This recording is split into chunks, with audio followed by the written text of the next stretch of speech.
What's up, Inklings and Arklings? Welcome to the Splatoon 2 European Championships! Before we get into all the action, I have a very special message for you from one of our squid researchers.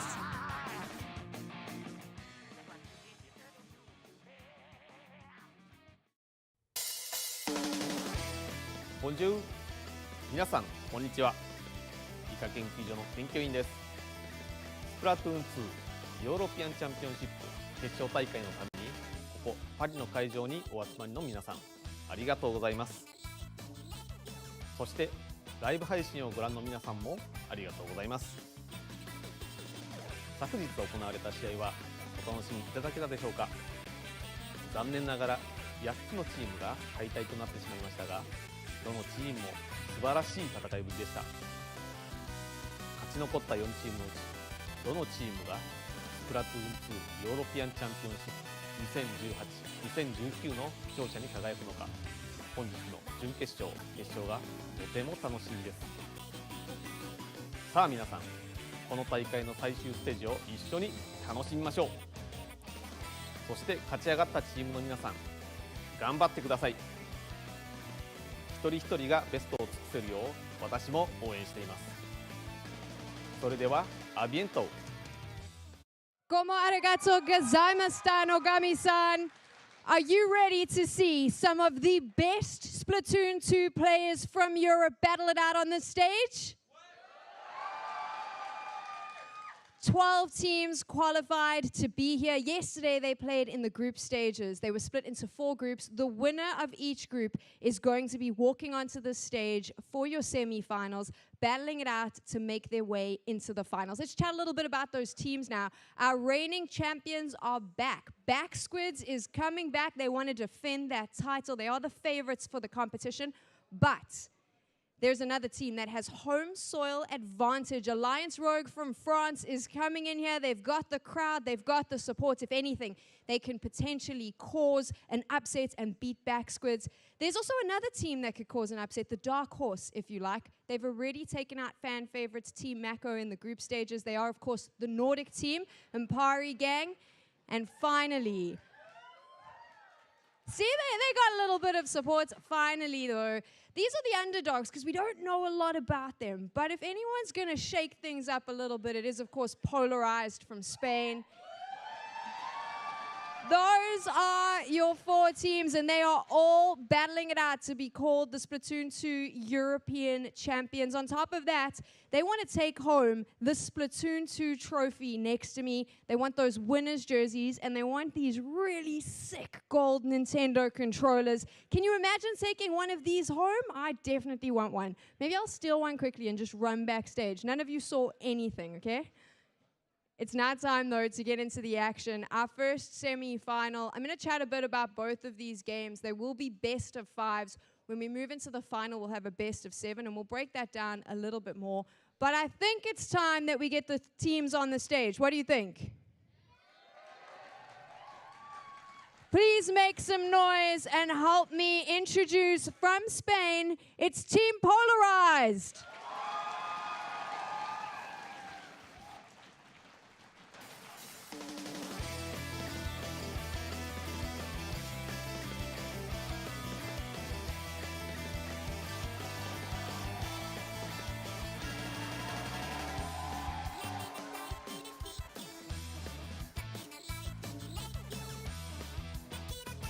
They're coming back to defend their title. They are your previous champions from Germany. This is Back Squids.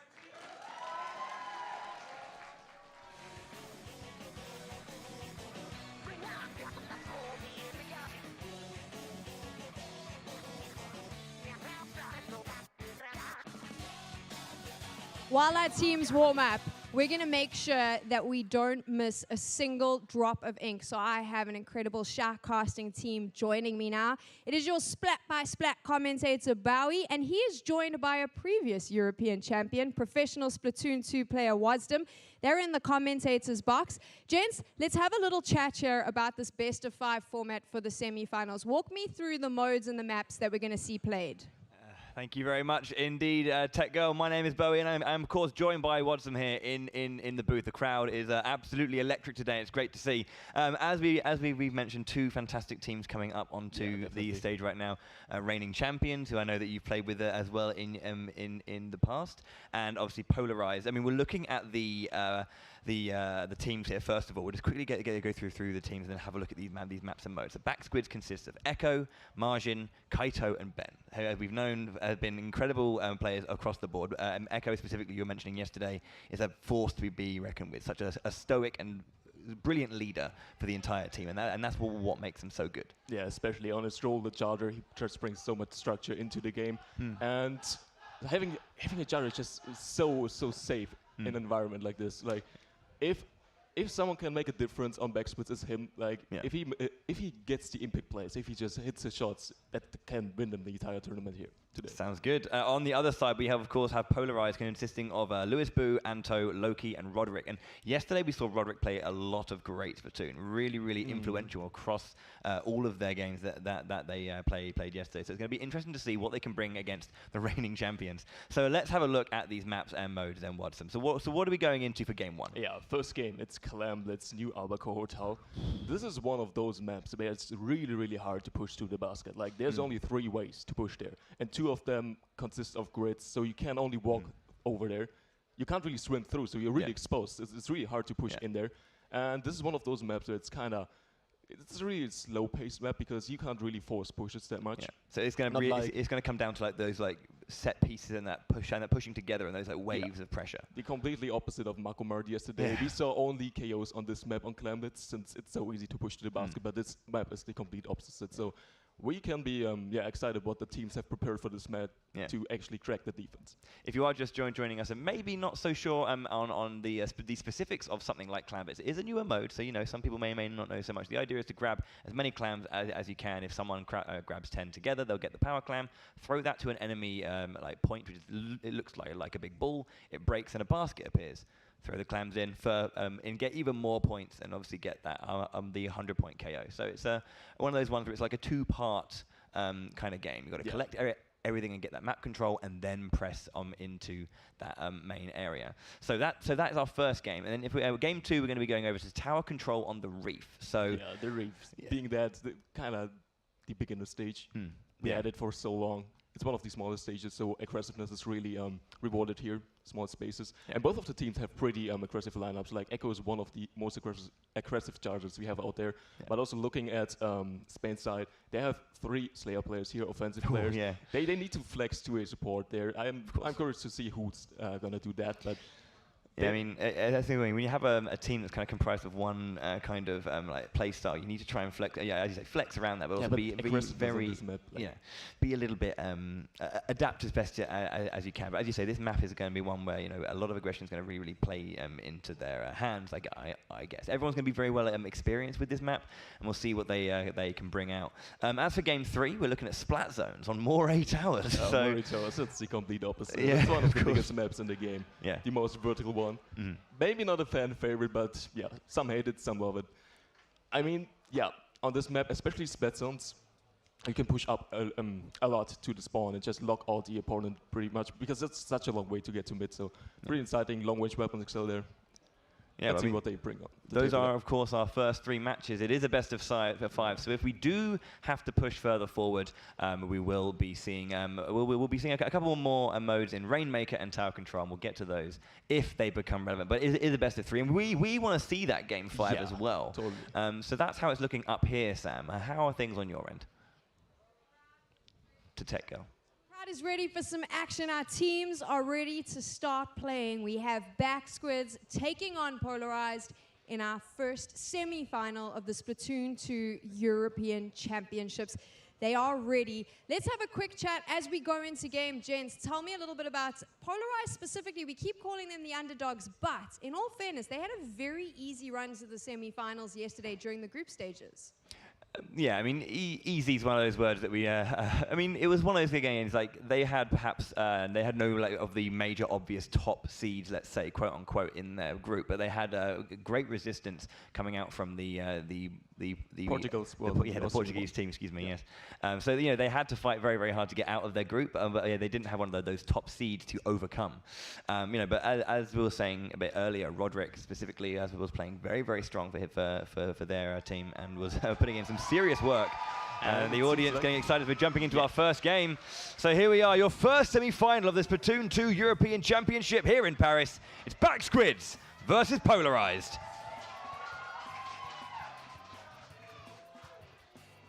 Okay, so we are looking at the team comps here. Both teams opt for a Kansas Spatter shot with the Booyah Bomb respectively. It has been buffed as of lately, gained traction as of the past, and already 2 spats coming in for Backsquids here. That should at least get a mid control here. Echo, he's losing the 1v1 to Loki here, but the revenge spat already by Kaito here. Nice so and things quick. are about, self jumps coming in. Self jump being an ability which hides your super jumps to mid.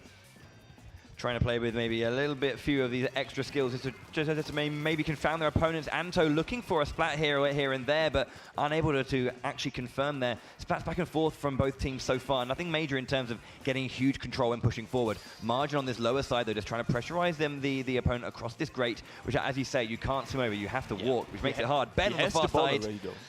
Roderick does go down on that far side as Ben pushes to take down Loki, who also goes down, but gets taken down by Anto just before. Yeah, I think that's Margin pushing from the far left side right now. Yeah, he has a power clamp already. Kaito is with him as well. They have the baller. They could just go for that power play baller into super jump to get that first basket and the first points. Yeah, so one thing you're going to see a lot of, or at least it's quite a strong choice for most players, is going to be using these power plays, by which using multiple skills. You can see the baller being used there, and normally you have teammates jump to your point, but Polarized go down 2-1 right now, but they are still surviving. As I say that, though, Kaito comes in, and the first power clamp is down. Yeah, they still have some clamps at their disposal. They can extend that lead and extend that push. See Echo! Yeah. Can he find another one? Trying to find that second splat if he can, but you can see the evasive maneuvers gets taken down eventually, though, by Anto, it seems like, on that top side. 2 for 1 now, and this is the ability for Polarized to push back. Solid defense by them. They already have found 2 spats as well. They have 1 power clamp lying mid. They have the so-called pity clamp in their spawn, which you get after the enemy pro kill basket.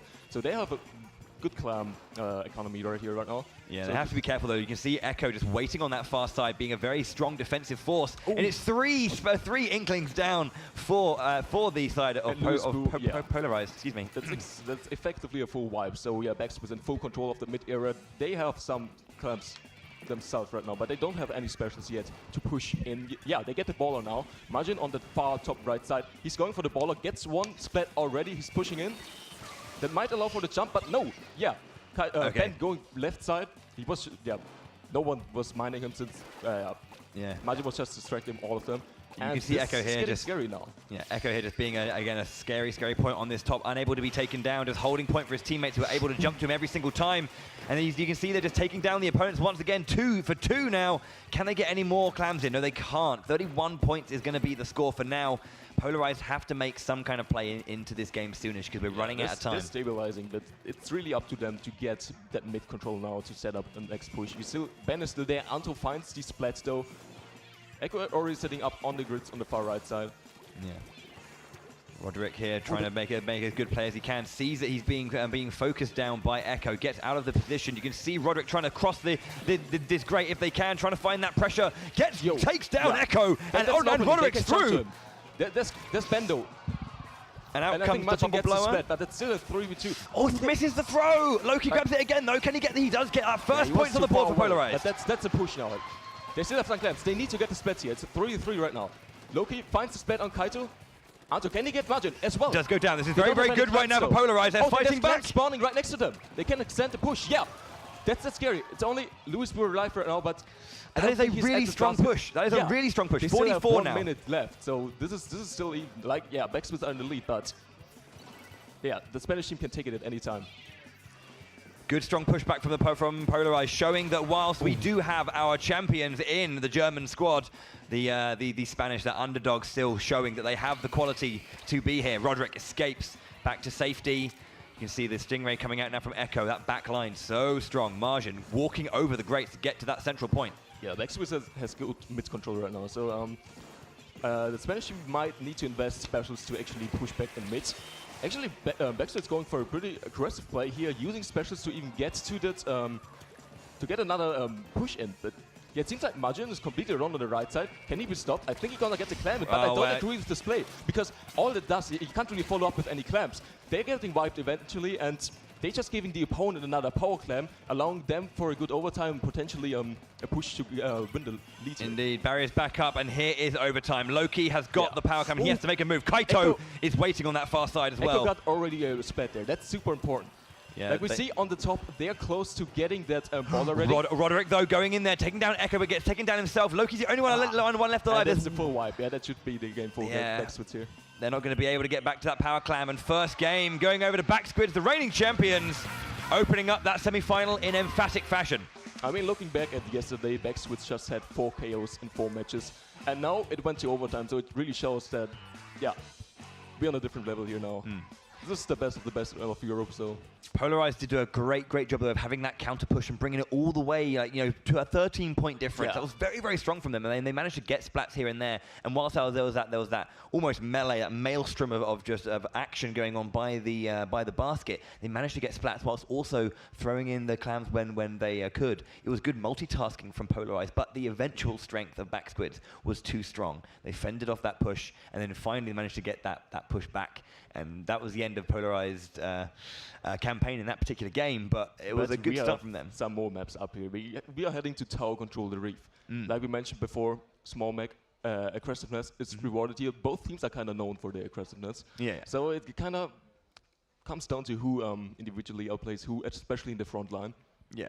I mean, looking over at that front line as well, when we saw Roderick, he's breaking into these, breaking past the front line, trying to get his way into Echo specifically as well, and he's doing a great job of just being a hazard right now, and he's been doing very, very well, just as we saw yesterday. So it's going to be good to see what he can do when when you say a map that really, I guess, rewards aggressive play. If he's going to be, getting into that backline and just becoming this like antagonistic like property within the map, I was going to see how well he can do to get into Backsquids then. But that said, we do have strong work coming out from Margin and Kaito as well to like counter that back.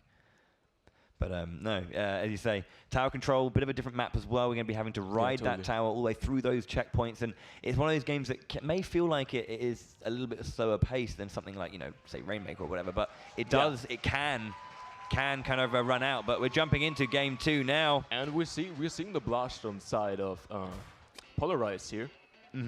A blaster is a prominent weapon on this type of mode, especially since it can really just contest the tower. You can't really hide behind the tower, since the blaster can just split you behind it. And we have the Kensa undercover as well from I believe Margin there. Yeah. Well, they find Roderick though. Ben also finds another split. Ooh, 1 for 1 there. That's already a good opening. That's a really, really strong start. 3 for 1 to begin with. They're going to be making their way onto that tower and starting that push now. They are up to the first checkpoint already, and they are taking that down with relative ease. There it goes. There's a Stingray ready on the side of Polarized. They also use it already. Echo with the 1v1. Stingray 1v1. He finds the splat. That's huge for them, because that effectively means they can safely push through the second checkpoint. You see Roderick trying to flank here on the left side. They spotted him out though. They're aware of him. Yeah, that's already a pretty good lead. They're already close to this third checkpoint, but there is a massive team wipe though from Polarized to stop that advance. Nice and, well, early-ish. Yeah, but already 2 checkpoints for Team Backswitch here. That's a huge start for them. So let's see how the Spanish squad responds here. Indeed, 24 points left on the board for Backswitch to get, so they're going to start making their campaign here. Loki goes down in the center to Ben, who does get taken down as well. Lewis Boo unleashes the Inkjet and will start trying to catch anyone if he can. Maybe he can get 1 or 2 splats there. Gets 1! Just about, as Margin was just about to finish him off himself. If he wouldn't get that kill, he would have gone down to Margin, because he was just camping his landing spot. Yeah. Roderick now does get taken down by Kaito. And Echo and Ben there as this united front taking over the bridge, going around the sides. Echo is just doing so much work from down there. Yeah, we're trading just splats right here. I mean, Polarized really needs to invest some specials to win the first neutral to start something here. Great evasion there from and you see Kaito and Ben always playing around the bridge area. If you control that bridge on this map, you have an overview over the whole map. You can drop onto the lower grounds, and that gives such control for the whole team. Yeah, and you can see Ben as well, you know, preemptively using that baller to get into the enemy side and to start taking ground on that side. Echo phases back, grabs the Stingray, takes one down, Roderick that is, and has to push back with a little bit of pressure coming out. Counter Stingray from Anto. Does he get any splats for it? He can at least stall, but his teammates need to go in, like especially if he pressures with the Stingray. They need to get those splats. You can see the strength right now. The strength of Backsquids. Whoa, taking down a KO there, showing that their strength, they can, yeah, they can do anything. Consistently kept winning those 1v1s and forcing 2v1 situations, winning the neutral, getting more splats, having more opening, and just not allowing Polarized to start anything on this map. Yeah, and that's the thing. You were talking about how you know, the slower paced nature of New Albacore Hotel as a whole maybe did play a little bit of a part of why Polarized were able to kind of come back and fight a lot more there in a game where Backsquid have a lot more aggression on their side, and they can, you know, use that smaller stage to, you know, really go through the choke points and kind of just push and pressurize the opponents so much that they can't fight back. Yeah. And then you can see how strong they are. Reminder that this is what they're the reigning champion, not for nothing, you know. Yeah, of course. And they showed that, yeah, that's exactly what we expect from them. Yeah, it was nice to see those wonderful golden pro controllers as well. The one of the rewards that our teams are playing for, shining gloriously on the stage in the center. Reminder of what's at stake here. Currently, it's 2-0 then to the reigning European champions, Backsquids from Germany, and our underdogs from Spain, Polarized, looking to put, you know, get a point on the board, but, you know, showed a lot of heart here and there, especially in game 1. So yeah, let's have a look over to game 3 then. Let's remind ourselves of where we're going for this particular map. Yeah, we are on Splat Zone's Moray Tower. That's the one. Splat Zone's Moray Tower. This is one of the slower maps, since it's just so huge. You've got to control a lot of space, so longer weapons excel here, especially the charger. Both teams had the charger. A2 on Enter to on side of Polarized, and of course Echo, we talked about him earlier, for Backsquid. So it really comes also down to which charger just takes out the other charger more. Yeah. And just finds more splat and controls more space. When it comes to Moray Towers, the verticality is the biggest thing here. It's a very, very tall stage, and it's going to be, as you say, charge is going to be very, very important. That longer range, that ability to pressurize from above is going to be strong. And, you know, we've seen from Backsquids that they have that kind of quality coming out from the majority of their roster. So we're going to see how that goes when we jump into game very, very shortly, and we'll see how our players are doing. But one more game, and then we have Backsquids, the reigning champions, in the grand finals. If they win, yeah. If they get that one more, can we see a game 4? But it's all on Polarized to do that. And I think, as you say, Splat Zones, it's one of those things, isn't it? Like we were mentioning it yesterday during group phases, is that when the zone is controlled, you don't have time to muck around or like regroup or do things. You have to stop that timer because it's always going to be going down. It's not like, you know, if you look at something like you know, tower control, it resets to the neutral. You actually get your penalty points if you get control completely wrenched off. But if it's not completely wrenched off, you're in trouble. But here we go. It seems like we're starting already off. Moray Tower is looking at the comps. Yeah, we see Majin on the Ken's undercover, an amazing painting machine. Basically, it just puts out so much turf and gets so many supportive specials. Yeah, we can see these 2 splat zones there on the bottom, separated in that center. Lewis Boo using that sloshing machine just to get some hits here and there. It's also interesting to see Polarized not opting for the charger here. Instead, we have the Explosive, the preferred backline here. But that's effective wipe already. And this is pretty scary on this map because you could push up pretty far here and just lock out the opponent. Not easily, but even if you die here, you can just jump back to your teammates because they have so much room to make up. Yeah, exactly. Yeah, I mean, really pushing in. And you can see now both control points currently from Backsquids as the time is ticking down, and just pushing so far into enemy territory, making it very difficult for the opposing team, the Polarized, to get back into this game. And you just saw the aggressiveness of Echo. He's one of the most aggressive starters. He just pushed up with them, used his Stingray pretty close to the enemies, but they find 2 picks. They neutralize their own zone. Can they get the cap? That's exactly what they need right now. Oh, they find Echo. He jumps off the map. I think they're gonna get these super jump as well, and they should cap it here. They just need to just get that complete, confirm, get the other one never before. mind. Can He's they the get only that one one? Can you get the cap? That's really unfortunate. They didn't press and push their advantage when they had it, and then once again they don't get the bonus points onto their opponents, and that's going to be huge. That could actually be a big difference in this game. Amazingly played by Backswitch to stay alive there. Like all odds were against them in that situation, but someone individually popped off there. And it's only 18 points on the map. Ento already dropped. He has the board already. You can see Lewis Boo there going through. He has to make something happen here. Has to stop this timer if they can. Can they get it? They stop the timer for a little bit. They can't do it. It's 2v2 in mid. It's 2v2 in mid. Lewis Boo is down there. Rodrik's coming with a ball to assist. Margin on the flank. Oh, not just yet. They're going to 3, 2, and 1. They stop it once more. Can they get the finish? It's going down.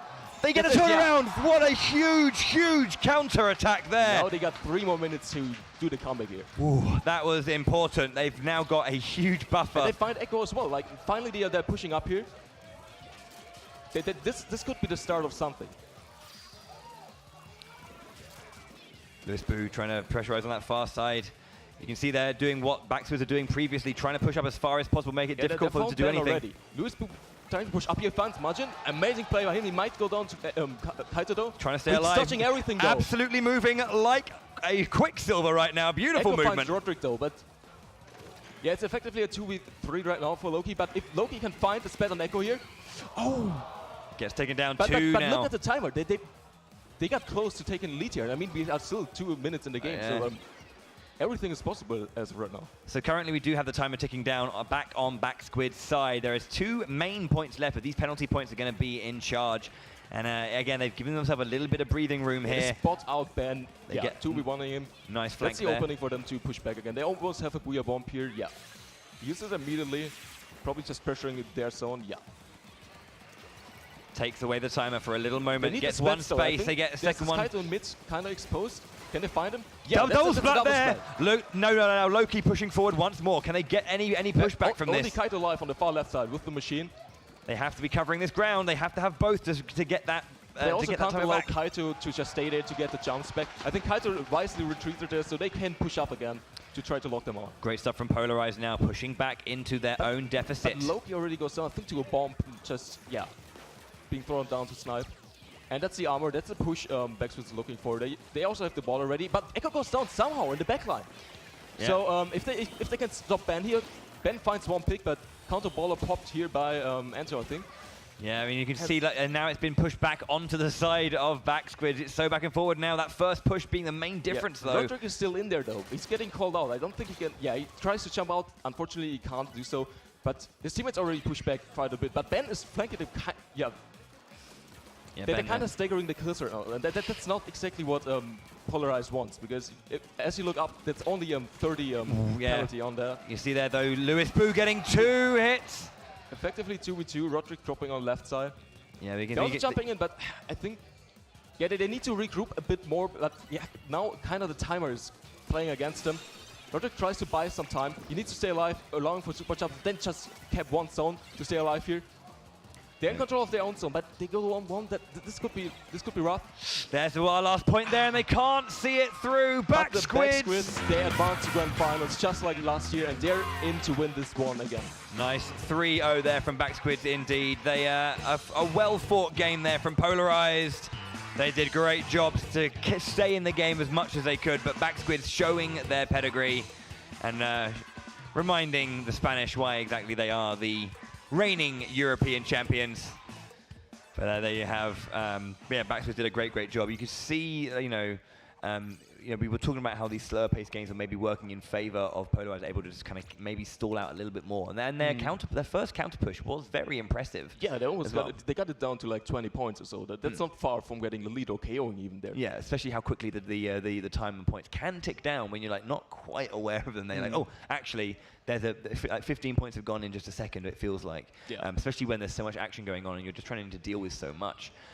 But fantastic first set coming out from both teams there. But Backsquids do keep their hopes alive to get those Golden Pro controls. You can see them there standing up, a bit proud of themselves.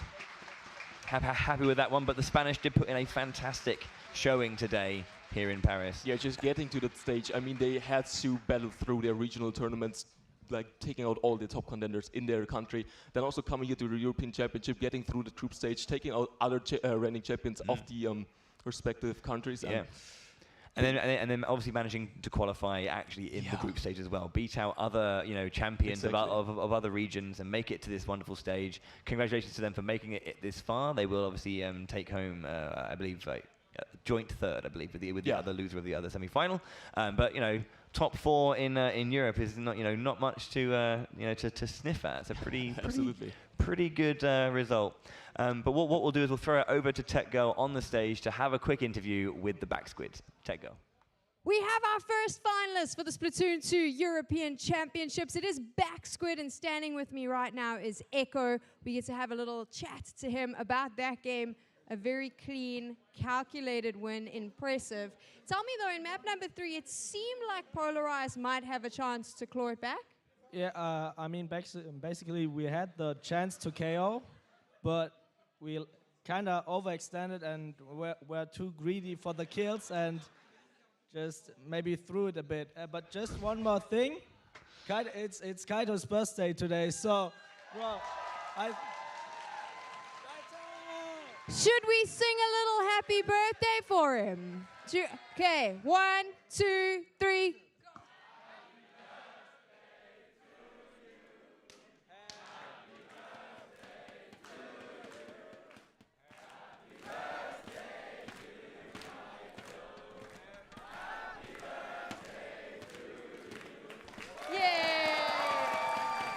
So this could be a really great birthday present because you're now in the finals. You could potentially win the championship. When we get back into the game, though, who do you think is the team that you're probably going to have to face off against? I mean, it's very hard to say because both teams are very equally as good in skill, but I feel like the maps are kind of on Ampere's side because they're pretty small and so you don't need really a backliner. But I don't know what to say. They're both like equal. You're ready for both, right? Yeah. You got this. Of course. Fighting talk from our reigning champs. They will be coming back in your finals to defend that title. But first, they're going to have to face off against the winner of the next semi-final. We're going to take a quick run back to spawn, and when we return, Impari Gang faces off against Alliance Rogue. We'll see you in a bit.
Welcome back to the Splatoon 2 European Championships.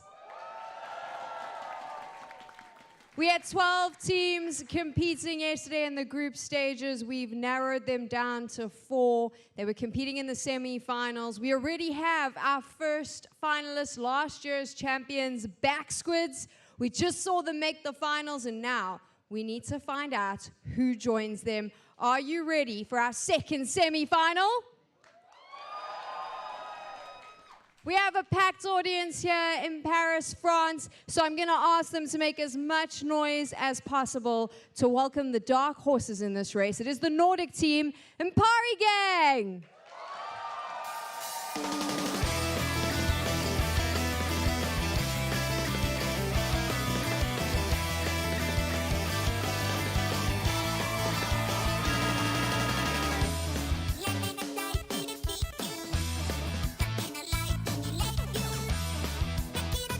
And I can already see in the crowd that the flags are ready. They are the home team. They are playing on home soil. This is your French team, Alliance Rogue.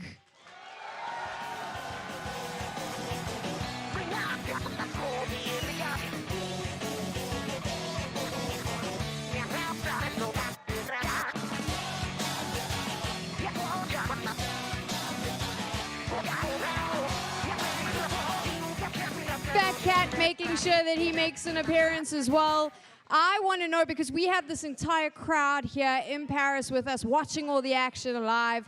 You need to let us know which team you're supporting in the semi-final. Let us know in the chats. But now I'm going to ask our audience, which team do you think is going through to the finals?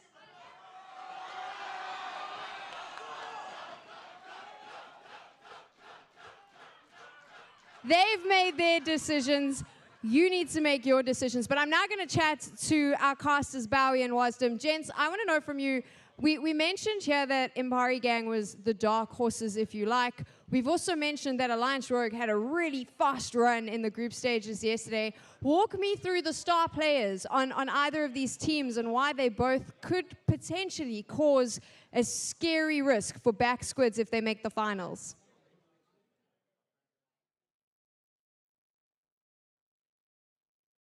Or don't. I mean, I can answer that. Well, yeah, there we go. Hello, I'm Bowie, this is What. Yeah, so this is a bit of a tricky question, and the reason is because both of these teams are stacked. There's no star doesn't player. Get better than that. Yeah, I mean, basically. if you look to Emperi Gang, you say trying to pull a star player out of Sendo, Plontro, Caldemar, and Nike. I mean, they're all well-experienced players. They've all been around for a while, and they're all brilliant players. I mean, I know that Sendo is perhaps one of the more well-known players in that particular team, being a member of Ghost Gaming as well, of course.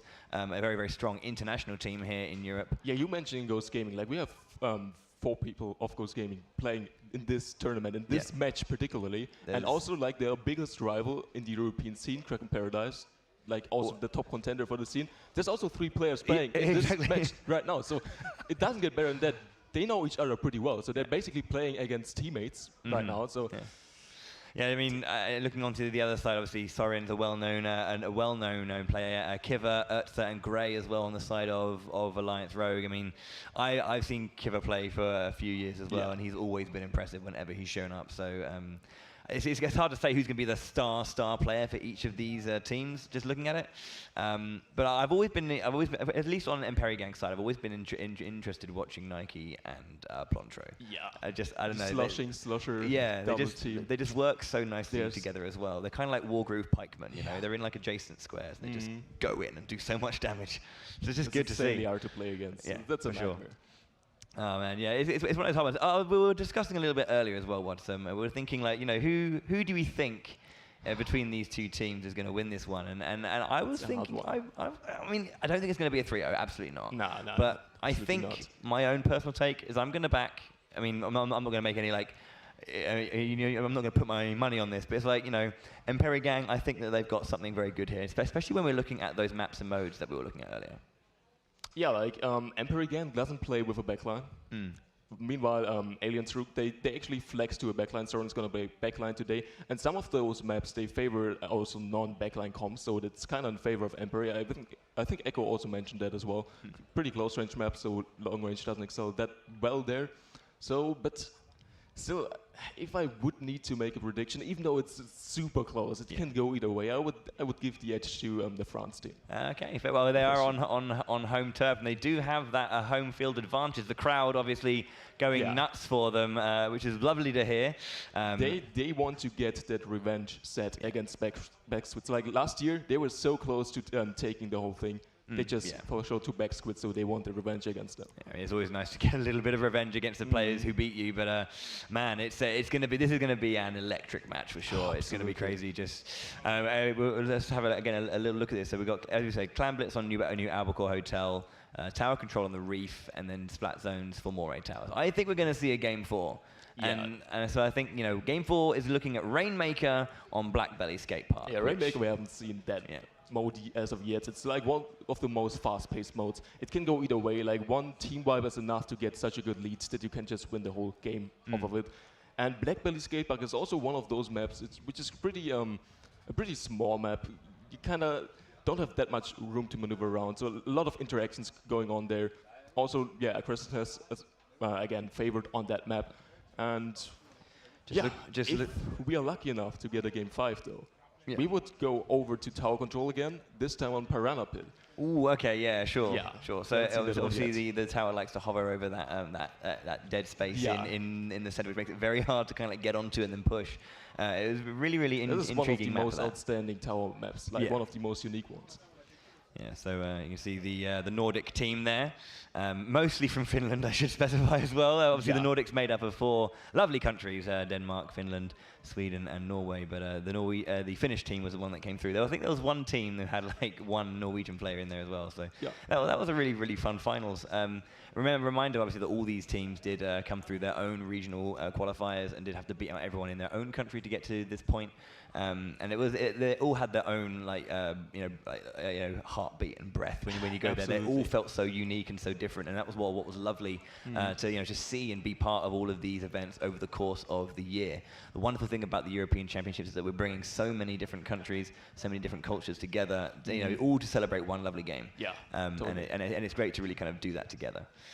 Also, Emperi Gang yesterday in groups, they already faced the UK, one of the top contenders for the tournament, and it was a close match, but they end up winning 2-0 here. So they already proved themselves to be a top contender here at this point. Yeah, I mean, and the thing is, like, Team Mako, who they beat out, are not an easy team to beat, and to do it, in a 2-0, regardless of how close those games were, shows the quality that is going to be coming out of the Nordic team. But of course, I mean, Alliance Rogue have been doing this for a long time. We are about to be getting into our next game, 15 seconds to go, and then we're going to be jumping up. So guys, in the audience, make some noise for the teams you want to hear. It's your second semi-final, Alliance Rogue versus Emperi Gang.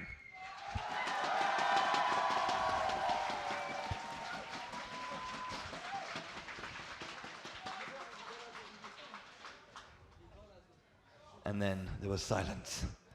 Here we go, Clan Blitz on the new Albacore Hotel. We've got in yellow.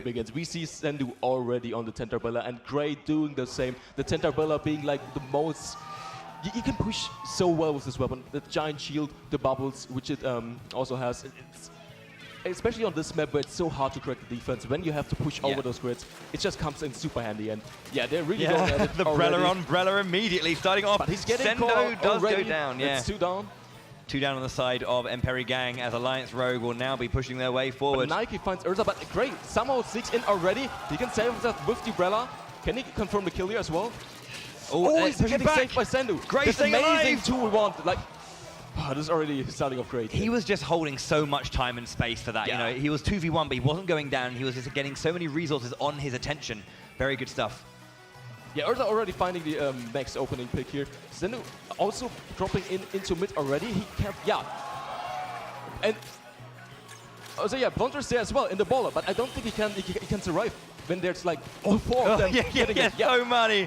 Alliance Rogue just shutting down. They have full mid control now. They can just collect some clans, get some specials to start a really good push here. That's Stingray already coming in here by Soren, flexing on the backline. He's on that, on that heavy splatling. Heavy splatling being also another good weapon on this map, especially on those grids, where it can just walk around. But now, the response by Finland or the Nordics here, 3 down on side of France. So they kind of regain mid here. They're still trading splats left and right though. Yeah, Sendo there taking his stance. He's the only one alive now on the Nordic team, as Urza is trying to finish off that his opponent and gets it. They're just going ham at each other at this point, like trading kills left and right, and at least for both teams, it's up to just regain that mid control as of first, just to get those clans to start the necessary push. Pontro here. Oh, they spot out someone on the far right side. I think the 2v1ing him right now, but waiting here, just getting over the top, trying to get that punish if waiting possible. For your teammate to.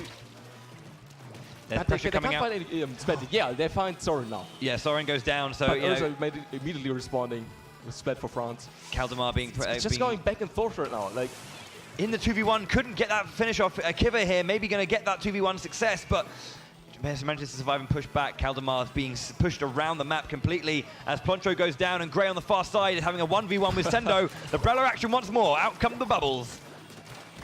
But Sendo wins that. Amazing play by them.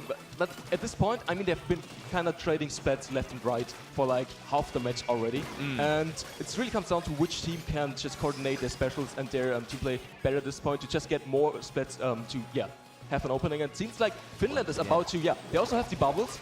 This will make, There we go, Sendo's in. Sendo can just stay around that area for like forever. They get a good lead, like 56 already good, and they find 2 splats as well. Soren also going down, it's only Urza.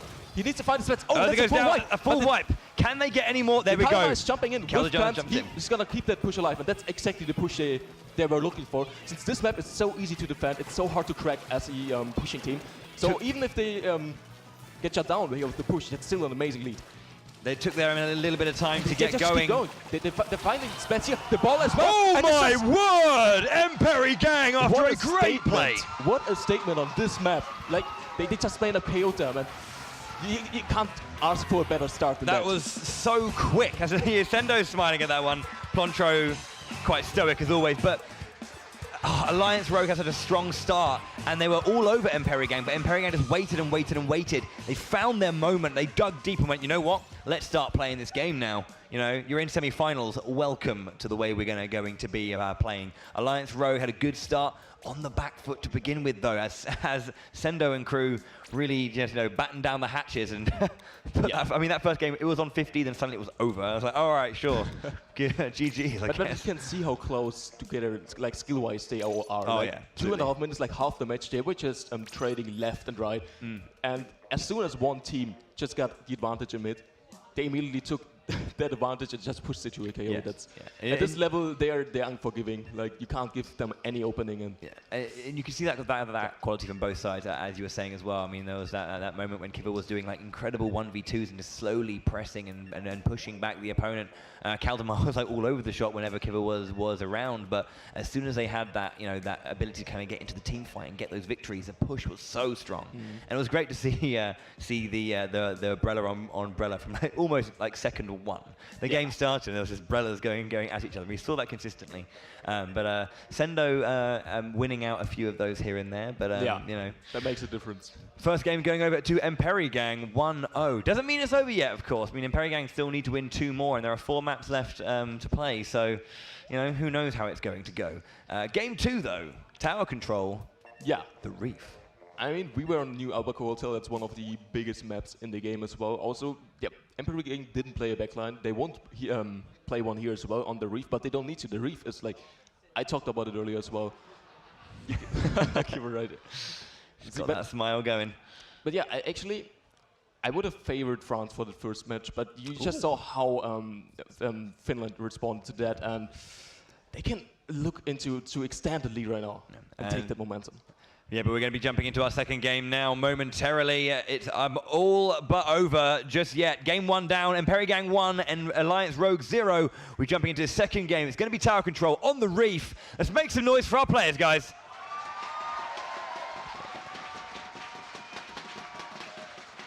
We will probably see some...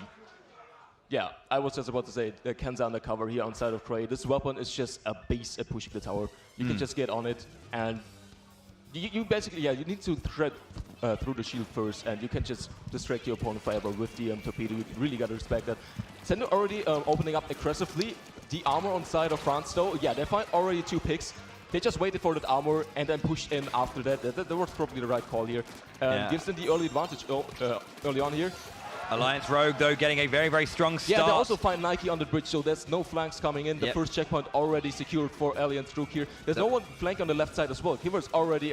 but Kaldemar is coming for the bridge. They didn't watch that. Kaldemar managed to get that flank, but gets taken down immediately by the opponent. Yeah, right now, just Stingray's coming in. Kiva with the baller as well. They need to find the picks here to even... they get the second checkpoint. Wow, very strong right now from Alliance Rogue. Triple splat coming out from Kiva! Can he get the fourth one? Can he get that complete team wipe himself? He's been so strong this game. Beautiful to see from him. One more checkpoint stands in the way. He also has the ball already on the far left side. He unfortunately goes down though, so this might be an opportunity to stabilize for the Finnish squad here. But what a lead already and what a push. What a play there from that team. Great stuff coming out from Kiva specifically. Being an MVP in that place, well, his teammates were supporting wonderfully for him. Soren having to just get out of dodge. To finally regain mid here, and I think they're just about to do that. Soren's jumping out as well, and yeah, that's effectively only Gray in mids. He's the support player. He can't do much on his own. Nike, he doesn't know he's there. Like Nike, Gray's still camping on that left side, so throwing out these fizzy bombs, just trying to. There he is. But as a support player with this weapon, you really need to play around your teammates, so I don't think he can sustain it for any longer. Gray jumped out, but Gray goes down in the center, and Emperigang suddenly on the board, pushing to get some points going. Alien Struke has 3 specials, so they can have a good defense here. They feel the bomb coming in by Urzer, playing the Kansas spatter shot here. But they're not finding any picks as of yet with it. Now the Stingray comes in, now the picks also flow in, so that should be a decent roll. But Finland, or Nordics, they got the first checkpoint, so they don't go away empty-handed. Yeah, good start from them just to get that done. It's important to get those things down. Kaldemar goes down in the center. Soren just trying to control that space for his team as they're pushing back onto the tower. You can see on the far side, Sendo having a 1v1 with Kaiva, wins that one out. Gets taken down and there's afterwards. still so much map control. Like, look at that blue turret all around the map. So it's really hard for Emperigang to push that. Kaldemar trying with the flank from the high ground here. doesn't really successfully find it because Gray can just stay on the tower, just gets a shield out and just push the tower even further. Can they get to the next chocolate? They can.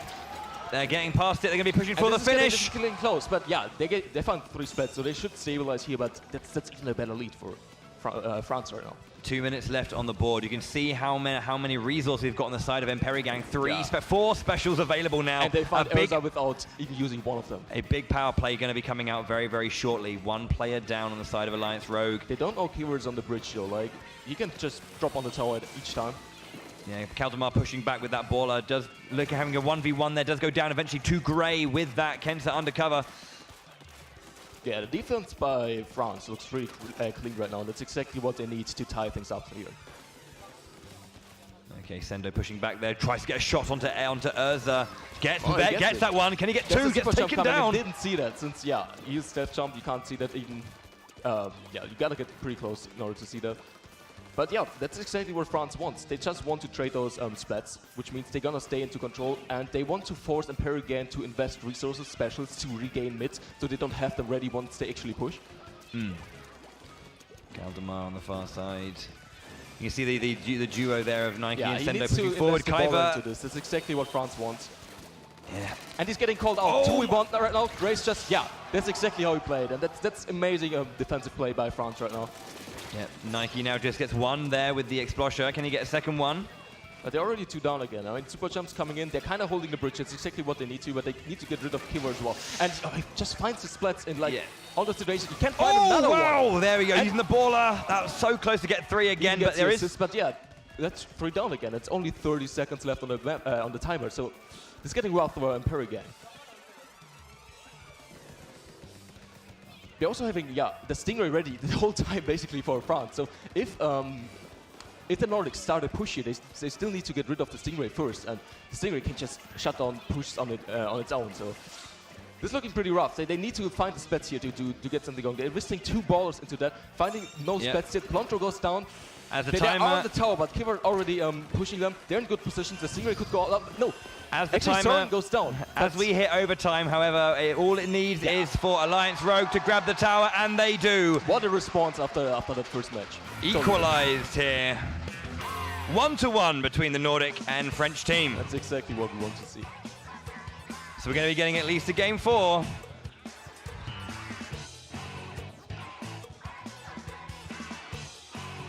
I mean, that map looked pretty dominant for France, to be honest. It was very, very strong. But they were consistently controlling the space all the time, and you know, they were having these immediate, they were making these set plays that were kind of based around individual players getting in and pressurizing, and then just especially Kiver, you got like 2 triples or so, maybe more. We didn't see it on stream, maybe, but they were like that. Yeah, they were consistently trying to find a point where, like, well, if one player is, you know, in a position to devastate the opponent, what can we do rather than like to try and get in there and also deal damage? How can we support that success from them? And I think, you know, staying back or rather supporting someone in being aggressive in that vein and then helping them succeed like that is better than trying to like dogpile on someone and trying to get these splats in that way. And Kiver was supported so well and managed to get there were so many work. forced 2v1 situations. Gray was assisting with the umbrella, just distracting and buying time for Kiver to get this splat. Amazingly played. That's exactly what we want to see. Exactly, and that's the kind of that's their team cohesion, and that's their synergy, their ability to go like, right, I need some help. Can just come over here, support me in this vein, then we'll push forward. At this level, everyone is just so good at the game that if you're winning 1v1, like you can't do that consistently because your opponent is just so good. You really need to force 2v1 situations. Just push in together with specials, the whole team, because otherwise you will just straight back and forth with goals, like in the first game, which we saw. And also at this level, like Finland pretty much dominated the first game, while France did with the second one. Yeah. Even though the matches are not close in that, it just shows that they are so good at what they're doing. Like if they are if they can play what they planned on, it's getting pretty rough for the opponent. Yeah. So we have 1v1 here, even though both teams dominated each other once. So. It was kind of interesting as well how you were saying that first game you were thinking that was going to be something that was in favour of Alliance Rogue, and then that was actually the game they lost, and then the second game is the one that they do take over. So Splat Zone's Moray Towers is going to be our next map and mode here. So again, those two separate zones that you need to capture, and then that time just ticks down relentlessly, ever marching onward with this very large, very vertical map. Just going to get some things sorted. But this is what obviously one part of what our teams are playing for. The Splatoon 2 European Championship trophy and those 4 beautiful golden Pro controllers. Looking very good there, and they're also embossed on the top with the emblem of the championships as well. Seems Sendo currently he has his headset back on. I believe earlier maybe had an audio issue, but it seems to be okay now. Probably going to be jumping into game ASAP. Yeah, I mean, Murray tells us that additional frontline pressure by Soren can come in handy on this map. This is, yeah. I mean, he can just safely stay on snipe, just contesting everything with his long range, with his burst bomb, and even with the Stingray he has every now and then. Yeah, so and we're saying that Imperial don't have a dedicated backliner as well. Yeah. So how looking at this particular map, how is that going to play into their hands? Obviously, maybe one of their players is going to go to like flex backline. I don't think so. Like they showed that they can win on bigger maps where backlines are kind of favored, even without a backline. So they should just, I think they gonna stick to what they're used to. I mean, all of them, all of the players on Empire, they're like the best of the best when it comes to what they play weapon-wise. Yeah. So just flexing off of them might not be the best idea for them. I mean, it's one of those things, isn't it? It's like, would you go for, something towards a bit more of an established meta, quote unquote, or do you want to go something that's comfortable? Because sometimes, the comfort picks are something that is really good for you. If you know that even if we may not have, the best option in terms of like varied, play in terms of Slayers, Flex, and backline, but if you have the ability, if you have the confidence in yourself and in your ability to play that element of the game, then it's normally you get positive results from that more than not more than anything else, but you can get those positive results, or at least you can feel better about your play, and that can come out in the actual game itself. So. We're just going to be fixing something very shortly, and we'll get the game underway when we can. But if you're just joining us, welcome to the Splatoon 2 European Championships. Currently on the caster desk, you got myself, Bowie, and I'm joined by Wadsum, pro player himself, coming to bring his... like being in such a position right now, like I've been on the stage last year, and that was just an amazing response by France. Like if you're getting... Like they got rolled in the first match, and you really gotta come back to that. And it just shows that those players, they know exactly what they're doing. They're professionals. They stay calm. They collect themselves again, and they just go in, and they're confident in what they do. So even though sometimes not everything will work out how you want it to be, they can just instantly come back from that, and that's what really makes a great team. Yeah, always nice to see players come back from defeats. The potato cat there on the side of Alliance Rogue. It's got a lot of fans in the audience, I'm sure. It was on the side of Emperi Gang yesterday during the groups, which is I think what some of the superstitious players be like, well, that's why they won because of the potato cat. We'll see how true that is. Currently 1-1 here. Yeah, that's setting up the game. Yeah, you can see them just readying up now. The ticks are coming through. Looks like we're good to go almost. And we will be jumping into this game very, very shortly. Do not go anywhere. Oh, man, it's great. We've got one set qualified finalist in Back Squids, and they're probably looking at this game going, "Hoo boy, we're going to have a humdinger of a match," because both of these teams are looking spectacular. Yeah. Okay, we're going to be getting that going. Soren there just thinking about what his team needs to do to go into this third game. Whoever wins the next match, it's going to be a brilliant situation for them to win the whole thing. So this is pretty important, a pretty important match. This is an important one to win, of course, and we're jumping into it right now. So it's time for the third match. It's going to be Splat Zones and Moray Towers. It's 1-1 between the Emperi Gang and Alliance Rogue. I'm really surprised. Okay. Yeah, we see Soren on the jet squad, so just a little bit of range advantage for France right here. Sendo, he's opting for the Kenza undercover, which Cray played last match, so they're gonna probably go within early armor, or Sendo already getting that special ready. So in armor, it just protects you from one incoming shot, and a lot of teams just opt for the early armor. Yeah, France as well, so both teams pop armor here to just win that first engagement, which France convincingly won the last match. But Yep. Yeah, that's the first the first splat here. Gets that splat and takes over both of the zones very, very quickly. They have immediate control, and they will be pushing that further forward. But they haven't pushed up much yet, so they can easily contest the zone if they are just on snipe. But now the push, really, Nike's in a bad spot. Oh, he gets midair. The AoE was wide enough to get to that height and stop the splashdown. Urza with a win. That's exactly what they need. Like a pick like that will stall just so long because Emperor again will effectively wait for Nike to rejoin, and that's like 20 points on the board just by one splat. Yeah. And already, again, one down on side of Emperor gang. And Urza already also pushing up to snipe. They need to invest specials. He might go down here. No, got behind the wall just at the last moment. And it's like, this is getting scary. It's only 25 points. This could be a quick KO here. Blonto, Kalama pushing down here. Kalama a bit too early, getting taken down. It's only Blonto on snipe right now. They find the kill. That's good. That's good. They need to focus on one zone to contest it here. Otherwise, this will be over quickly.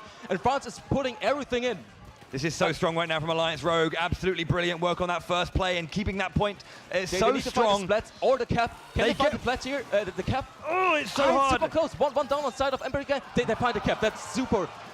They give so much security back to Emperor again. They need just to recollect now. Just get the splats, get that mid control to Alliance Rogue did a great job of just pressing that advantage and never holding back and fighting so long to keep that lead alive. 6 points, and they've already fought back immediately, so quick. And actually looking at those bonus points, Emperor Gang are more than the base pointage away from winning. Yeah, armor coming in now for Emperor again. They found Urza already, so that's their counter push right now. I mean, they're consistently losing the neutral as of right now, so they really need to get more splats, get full control as of right now. They find 2 picks finally, so this could be the start of something. Yeah, they're going to start pushing forward now. They have the ability just to get aggressive and press into the opponent's side. Look at snipe of Emperor. Kyver's still on there, so I mean, if you didn't clean everyone up from behind, Kyver gets the kill on side of on the side of the map of Emperor gang. So if you don't clean up everyone, that's going to be super hard. And Kyver with another split. Yeah, once they get control, they really need to get rid of every French player on the map, especially behind them. Otherwise, they would just push him from behind, as you saw. Kyver, brilliant play there. And you can see there as well right now, they are pressing the advantage still. You can see them just like working away at those penalty points. And Nike and Nike and Sender on the far side, unable to get in anywhere. Kaldemar into the center now. Can they get this push back they need? They stopped the timer for a little bit at least, but once again, the French team are in control.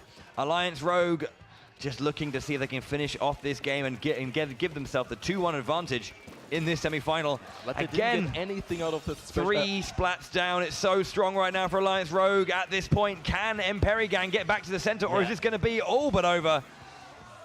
I mean, it's only Kalema right now, so he really needs to focus one zone. They need to go look at the penalty. They have to stop now. They need to get to the zone. They can easily lock them out. That should be the kill. Stop it. Yeah.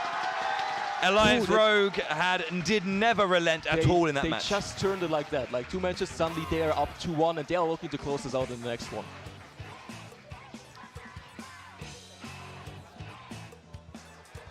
Sendo not happy with the 2-1 deficit right now. The French happy with their performance. They are 2-1 up, and they're going to be going on to Rainmaker Blackbelly Skate Park for the next one, which is a very fast-paced, and we used the word a lot yesterday, so apologies if I use it again and get bored of this word, but very, very volatile mode, just because it's so back and forth, and it can just change on a dime. Yeah. It's just so quick to be like, well, I have 0 points, now I have 95. Have fun. And it's like, great. What do you do with that? And there's so much pressure involved in just because it can turn so quickly. And, you're having to always fight for every single moment. And it's, with the strength that we've been seeing on the aggressive side of Alliance Rogue, if that's going to play in their favor. Those triples, that's an amazing opening for Rainmaker. And you just need to win like one team fight to get an amazing lead on this mode. But on the other side, Emperor Gang, they also have so many great players, especially we talk about Nike, Plontro, who are capable at like turning a game at every point with getting just enough splats. So especially Rainmaker, you call it pretty swing heavy. Pretty easy to get back a lead since it's so fast-paced. So looking at it, it looks like our teams are going to be jumping right into this next one. We saw them in that map getting ready. It is going to be our first Game 4, or our first, Game 3 as well, I think, as well. Our first hotly contested match we have. Rainmaker on Blackbelly Skate Park will be our next one, and that's going to be fun to see. Yeah, all the momentum as of right now on side of France, obviously, but... I mean, we saw how France responded after the first match, and I think Emperor again is also capable of doing so as well. Yeah, I don't think that the Nordic are the Nordic team are a team to like really let this go. Yeah. They're gonna fight hard and fast for this one. They've got a strong team in Alliance Rogue to go up against, but you know, if anyone's going to be able to do it, it's going to be them, our dark horse of this tournament, up against, you know, potentially we've named them as like one of the only teams or one of the teams to really challenge and put the fear into back squids. But the timer is counting down, and we're going to be jumping into our 4th game. If you are a fan of Alliance Rogue, make your noise now, because they are 2-1 up, and they have got 1 game away from that grand finals. They do, however, have Emperi Gang waiting to bring it to a game 5. Can we see that 2-2? We're going into game 4. That's what we want to see here.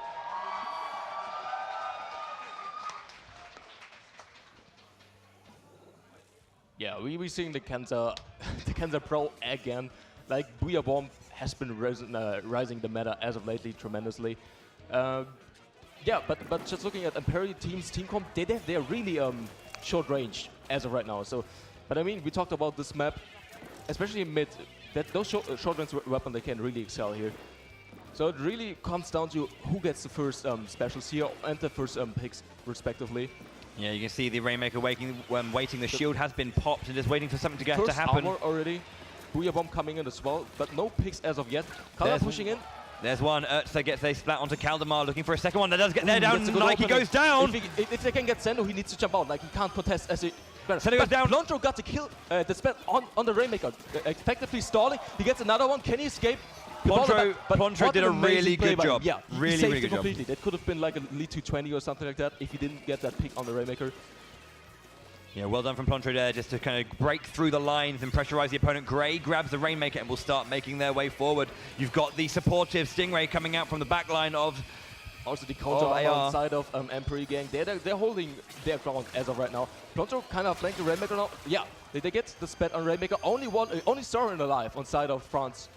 So he really needs to back up, just save some space. You can see them going to going left immediately get some points. Immediately getting their lead. They're almost there. We go. Push past, and they've got a line if they can see it. Sendo is by with Ploncho to support. Yeah, Ploncho almost has his ball already. He can make something work here, but yeah, Kaldemar already goes down, unfortunately. So yeah, that pushes almost over. Ploncho can get back though. He needs to stay alive here. Like, getting wiped is not what you're looking for here. It's a strongish push though. It's 20-point lead for them as Ploncho unleashes the baller and is being pressurized all around by Urtza. Kaldemar on the far side, Kiva going in, maybe trying to get that splat too. Yeah, he's getting a lot of cover by the Booyah Bomb, by the Stingray, but that's a lead. I mean, that's a decent lead, but yeah, the armor on side of Emperi Gang, they're gonna push out here. Yeah. And Ploncho gets another splat there. There's one down with a couple who are trying to respawn. Kiva here, they spot him, but can they get a pick? Yeah, they do. Amazingly done. Like, the Slosher just sloshing over the obstacles there. This is where Sendo's going to have to move fast and very, very aggressively. Nike does go down though, however, so he needs to be careful. Sendo gets to the pick with the Rainmaker, a powerful weapon, we should remind you. Yeah. Just makes you slower. Okay, so they're looking for that for that lead to come through. They need some specials to gain some ground here. The Booyah Bomb is coming in. It's gonna push it back. Rainmaker, the Stingray as well as the Rainmaker. Yeah, it goes down here. And Nike is kind of in a bad spot as well. So yeah, that's only Kaldemar alive somewhere in mid. Yeah, there he is.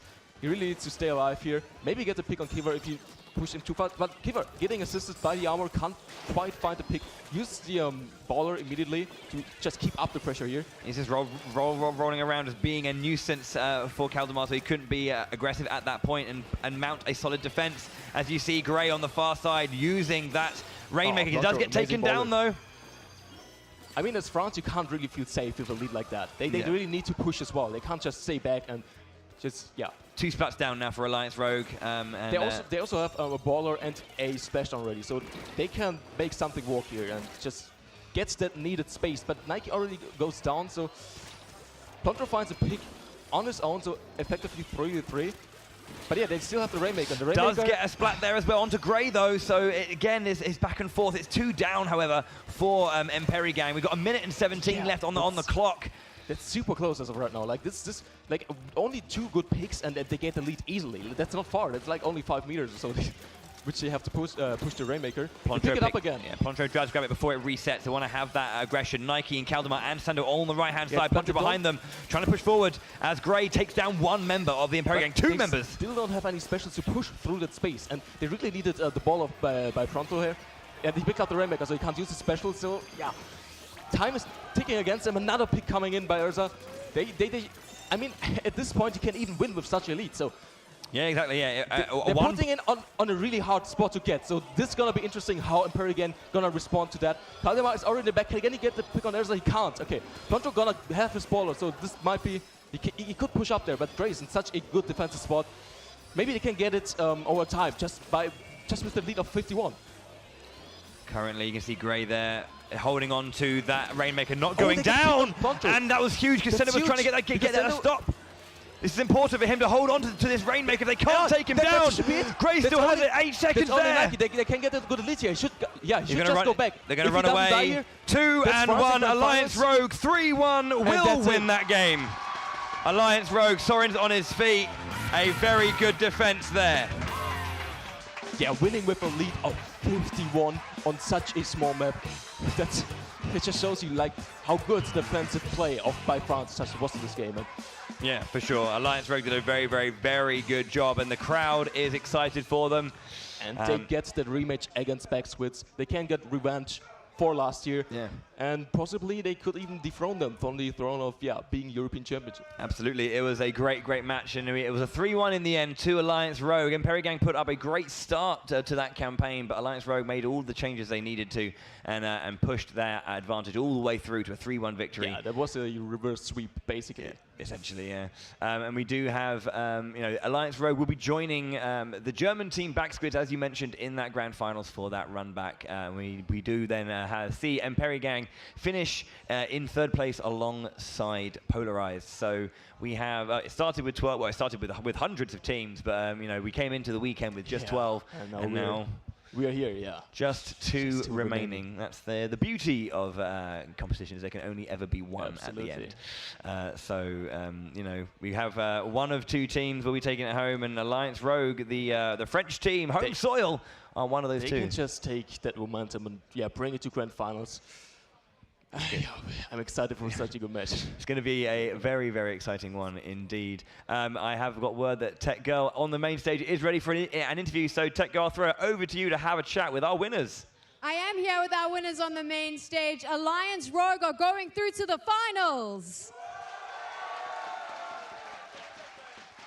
We cheated a little bit there because Soren, who's standing next to me, just before we started, he said, I need a little bit of time to get my breath back. So I thought I'd just get the crowd to shout for a bit. Are you ready now?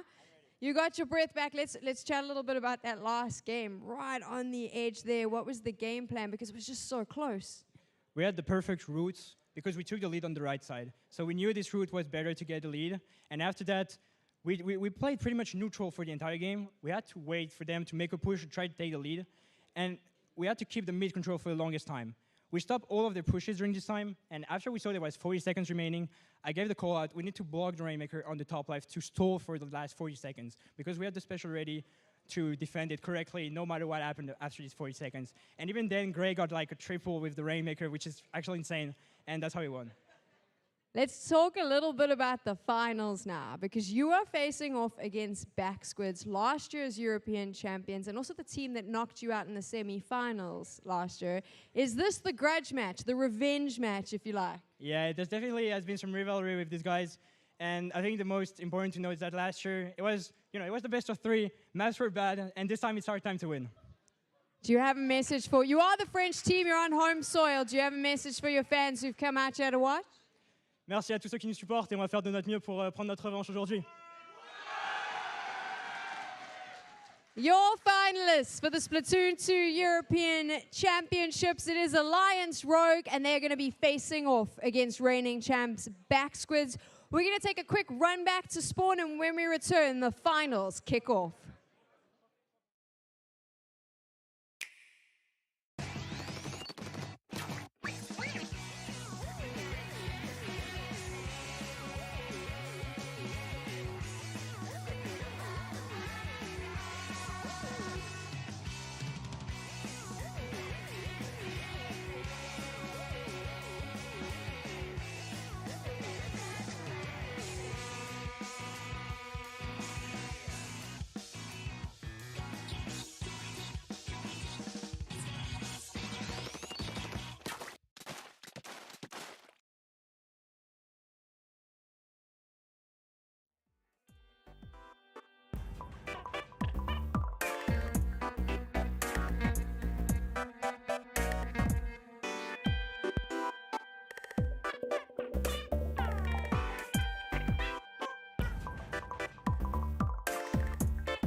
This is it. It is the Splatoon 2 European Championships, and we are about to witness our grand final.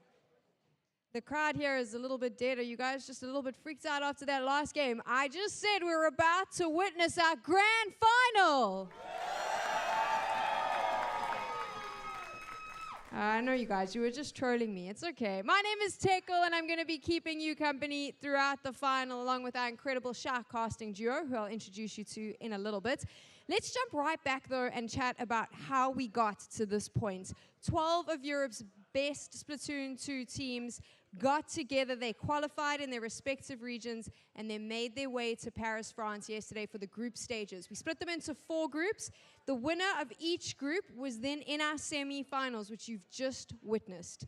There were 2 winners, and they're going to face off in the final. It is Back Squids from Germany and Alliance Rogue from France. This is the grudge match, because let me explain.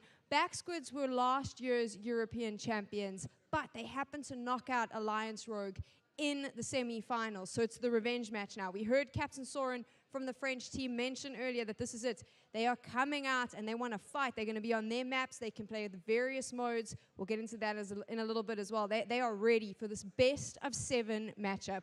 So the question now, of course, is, are you ready to watch these 2 teams face off? I love that. Someone from the audience just very calmly says, of course we are ready. So let me introduce your reigning champions, the Goliaths that need to be knocked down if you want to pick up this incredible trophy, and the gold controllers standing next to me. Ladies and gentlemen, make some noise for Back Squids.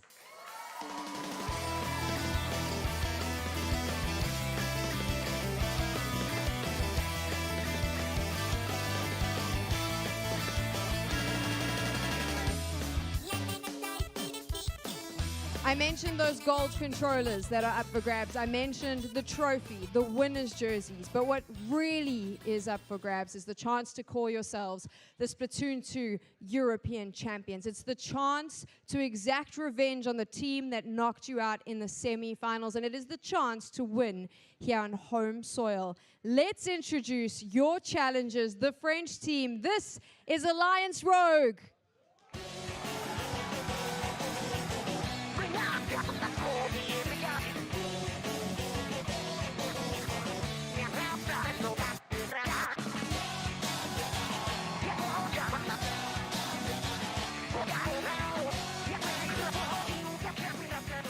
Joining me here to help walk you through all the action and all the splattering you're about to see is our Splat by Splat caster, Bowie. And he is joined by Dragonuto, who found himself in the semi-finals last year. He is a professional Splatoon 2 player. He's going to be able to deep dive into those analytics. Gents, let's have a quick chat here about this best of 7 format. We heard Captain Soren say earlier that this suits them because of the maps and the modes that are going to be on play. Tell me a little bit about what we can expect. Ooh, I mean, it's a best of 7. It's a very, very long series, and I'm really excited to see that, because not often you see a best of 7 coming out from a lot of competitive games. So it's going to be long. It's going to be great. So starting off, we've got Rainmaker on Schellendorf Institute, which I've seen a lot of crazy stuff from. I mean, in the UK alone, there's been some amazing plays from that. So what about Schellendorf Institute and Rainmaker combination makes it so good? Well, I have to say, Schellendorf Institute is an incredible map. It has 2 levels to it. So it has a glass pane on top, which you're going to be walking across. You can't paint the ground, and you're going to have the bottom, which is sort of where the zone will be, where the objective will be. And you've got to push your way through there. And on Rainmaker, there's so many paths that you can take. Like, you can go above, you can go down, anywhere you want to go. Yeah, fair enough. It sounds about right. Just having our friend behind us here enjoying himself. Yeah, it's one of those ones, and there's loads of little just nooks and crannies you can get into and just get a big advantage coming out. Our second game is going to be Potato Cat getting a lot of love there. Tower Control in Kelp Dome. So one I honestly haven't seen as much of over the course of the European Championship. So an interesting map and mode to get in combination. So it recently got a couple changes in one of the recent patches where it sort of opened up a little bit. But it's kind of a map that's segmented a lot. There's a lot of different dueling areas. And you'll see that a lot when we go into the match on our second game. That the teams are going to be dueling 1v1s, 2v2s in these incredibly close and strong matches. And obviously with these 2 teams being as strong as they are, we're going to see amazing plays. We're going to see brilliant stuff coming out, and especially on tower control, it's a really strong mode, and the changes helped it a lot. I mean, looking over it as well, we're going to be getting it. I mean, third game is Wahoo World Clan Blitz, an interesting combination here. But I mean, just to kind of think about, this whole idea of this long series. If you win the first 3 games, like when you think about, a best of 3, if you lose the first one, you only have to win 2 games to go through. If it's a best of 5 and you go 2-0 down, a reverse sweep is a hard thing to get through. If you're facing a 3-0 deficit and you have to do the reverse sweep in a best of 7, how much effort is that going to take? Well, first you come out and you're thinking to yourself, I've lost 3 games. This is scary. I don't know what I'm going to do here. And you got to bring yourself together, and you have to just go absolutely quackers. You got to really push into it and do your best to sort of bring through, because you've got to win 4 consecutive games without dropping a single one, and that's really tough, especially in a best of 7. And the best of 7 is just good for that, It brings those. I think as well. I mean, if you're going to have 2 teams going into a best of 7, I think Back Squids and Alliance Rogue are 2 that really fit the bill as well. So looking forward to seeing these 2 go hammer and tongs in this grand final.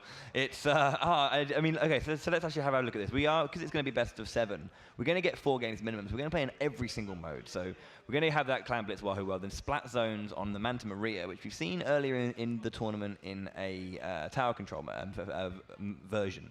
So Splat Zones, let's just talk a little bit about that. Going into a map we've seen before, but a very different playstyle. So obviously Splat Zones being the mode that it is, you have to ink the zone and get a counter down to 0, and those knockouts are quite common in this mode. On Manta Maria, obviously it's a very long map. And I was talking about this yesterday. You need a Stingray special, really. If you're going to be pushing that much, you want to have that Stingray special. And Manta Maria's zones are split in 2. So you're going to have them on either side of the central pole. And the grating, you're really going to want to control it. It sort of reminds me of the Reef in that way. You want to be controlling that central point, regardless of your team's place. Absolutely. Obviously, we do have here. We were mentioning earlier the winners' jerseys. We were asked to have just a little showcase of these bad boys, if we may. Over here, but yeah, the jerseys are looking pretty nice. Champions 2018, 2019, good color scheme as well happening there. So looking good. If someone can bag one of these, it's not a bad thing to go along with the fantastic controllers as well. So very fancy looking jerseys. Yeah, absolutely. We'll see who's going to be wearing those ones and sporting them in future tournaments as well. But yeah, lots of water going on. Good. Drink lots of water, friends. Drink lots of water. Always a good thing to do when you're in these high competitive situations. You can see the players there just getting ready. Backspeed again from Germany. We have obviously got to remind you that when it comes to European Championships and tournaments, we do have a whole host of great players from all different countries, and it's always nice to to really celebrate the differences in those countries and cultures, and bringing it all together for a wonderful celebration. That's the thing about the European Championship. You bring all those teams together, and they're all friends. They've met each other online. They've played together. Obviously, on these teams specifically, they have played together. They have international teams together, and they're really battling it out here just for their country's sake. And it's nice to see them all come together. And you meet them outside of this, and they're lovely people, and they all talk to each other. And there's rivalry, there's competition, but there's also friendship. Yeah. So Splatoon, bringing people together. Heart emoji. So let's have a look at these teams as well. Let's actually have a look at the players. Who are we going to be looking at really in some great detail? So on one side we have obviously on Backspeed we've got Echo, Margin, Kaito, and Ben. Versus Sorin, Gray, Urza, and Kiva. I think it's Kiva, but Kiva, yes. Yeah, I've been saying Kiva. Apologies.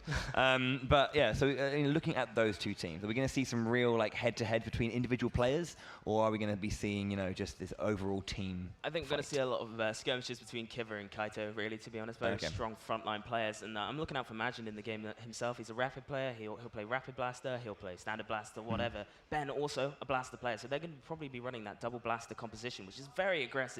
We will most likely be seeing that very soon in the first game. Indeed. We're going to be jumping into that first game now. This is it, ladies and gents, your grand finals of the European Championships. Alliance Rogue from France versus Backspeed from Germany. Shoot. Seeing that custom jet squatch coming out from Sorin, one of my favorite backlines here. We're going to be seeing them. They're just going to be coming into the middle here, using that glass and that bottom panel. Both of the heights are very important to have control of if you want to be making a push. Because if you have somebody on the top glass and somebody on the and you're trying to push through the bottom, they could jump on top of you, and that could be it for your push. Okay, yep. Keep on this far side. trying to maybe get a way around onto Ben. Goes for the higher point if possible. You got Echo on the top side. Inkstorm is unleashed though from Kiva. And he's pushing that forward. Ben trying to get a splat if he can. Goes for a 2v1 and goes down to Kiva. 2 down now on the side of Back Squids, but they've still picked up the Rainmaker, maybe in an effort to stop the push from Alliance Rogue. Kiva kind of sharking around here. Echo controlling that glass now, has all of the space to himself. Gray picking up the Rainmaker, starting a push. Yep, you can see Kiva taking down 3 Echo down once again. on the side of Back Squids. Now this is the thing, when it comes to Rainmaker and you have the ability to push so hard when you've got a clear space like this. Look at the pointage coming through. There is the point. Alliance Rogue on the board. Welcome to Grand Finals. Very quick, very far out of the gate. Alliance Rogue just hitting back as fast as they can. Okay, looking like our players there just communicating between each other. Seemed like something might have been amiss in that first section. Hello, mate. You're right. He's yeah. He said that he said that that match was quackers, is what he said. Well, is that what he said? Is, yeah, absolutely what he said. The well. EGX Duck never fails to make his way to more events. So we'll just get confirmation on what happened in that game and what's going to be going on regarding that. Duck. See, that's the fight right now. It's the mascots. I must say, we should actually notice that Nogami-san has signed the EGX Duck when he met him earlier on in the tournament. So thank you very much, Nogami-san. Arigatou gozaimasu. We have his blessing. Yeah, we do indeed. He is VIP, I think, yeah. But we also have another idol as well with us on the French team, Potato Cat. Oh, Potato Cat, Very yeah, well we do known, have idol there from the French side, bringing absolutely amazing. So that was game one. As I say, I'm going to get confirmation if I can as soon as possible about what happened there, because apparently there was some disagreement from the German side in terms of something that may have gone wrong. So we'll get, as I said, we'll keep you updated on what's happening there as soon as possible. If I can. So far though, we did see some great work coming out from Alliance Rogue, really pushing that advantage as soon as they got it and not really letting any room for well, there was no room to breathe for Back Squids in that first game. Yeah, exactly. Alliance Rogue bringing it out very fast to crush Back Squids. Even if there was an issue in the game, it kind of shows really good. We are going to be going back to the map, it seems. So the problem did stop the match from progressing. We will be fighting again. Okay, so yeah, we're going to be getting it seems that we're going to be getting a replay of that first game just to make sure that everything's all right. Sorting everything out there with our teams just to make sure that everything is agreed. All still looking confident as ever, coming into this grand final set. Still a best of 7, still lots of matches to play. Mm-hmm. I'm thinking about it now, the stamina that's going to come into play here when these guys are going to be fighting, they're going to have to go through maybe potentially 7 whole matches, 5 minutes long. That's going to be really draining on them. Yeah, I mean, that's the thing. When you come to long... Okay, seems like everything's sorted and our players are just going to confirm everything. Jumping into this first game again. So we are going to get a replay, I believe, if I'm not mistaken. Yeah. Okay, cool. Those golden pro controllers there will be one of many prizes for our champions here who will be crowned. So let's rewind ourselves a little bit and...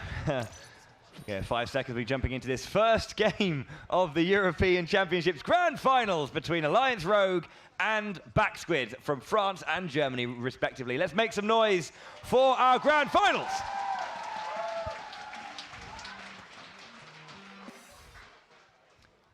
Okay. This time around, perceivably running the exact same comps as before. Yeah, hopefully that was a part of the reset, was that they do stick to the same lineup as well. Okay. Back Squid's winning the pop, but Alliance Rogue in a very strong position. Even with Soren being down, there seems to still be an issue. Yeah, everyone's just agreeing to stay still here, just to confirm. Playing a game of statues here. Yeah, they're just going to let that run through just to get out of the game. Something seems to be up for one of the teams, so we'll just get that confirmed and clarified ASAP. The audience loving that. Whey, well done. We're a bit unfortunate that we're having these technical issues. Okay, we are just going to quickly do another reset here. We'll get that fixed as soon as possible. Okay, these things happen. It's a live event, and that's the beauty of live events. After 10 years in the theatre, we'll do it live is always the always the best thing. Love it. Please, Bowie, you're showing your age. I am showing my age. God. Yeah, I mean, I think 10 years ago was how old you are now. Oh, man. I actually think that's true. I'm not going to go into that one, but all you need to know is that I'm an old man. I'm an old man. And I'm not that old.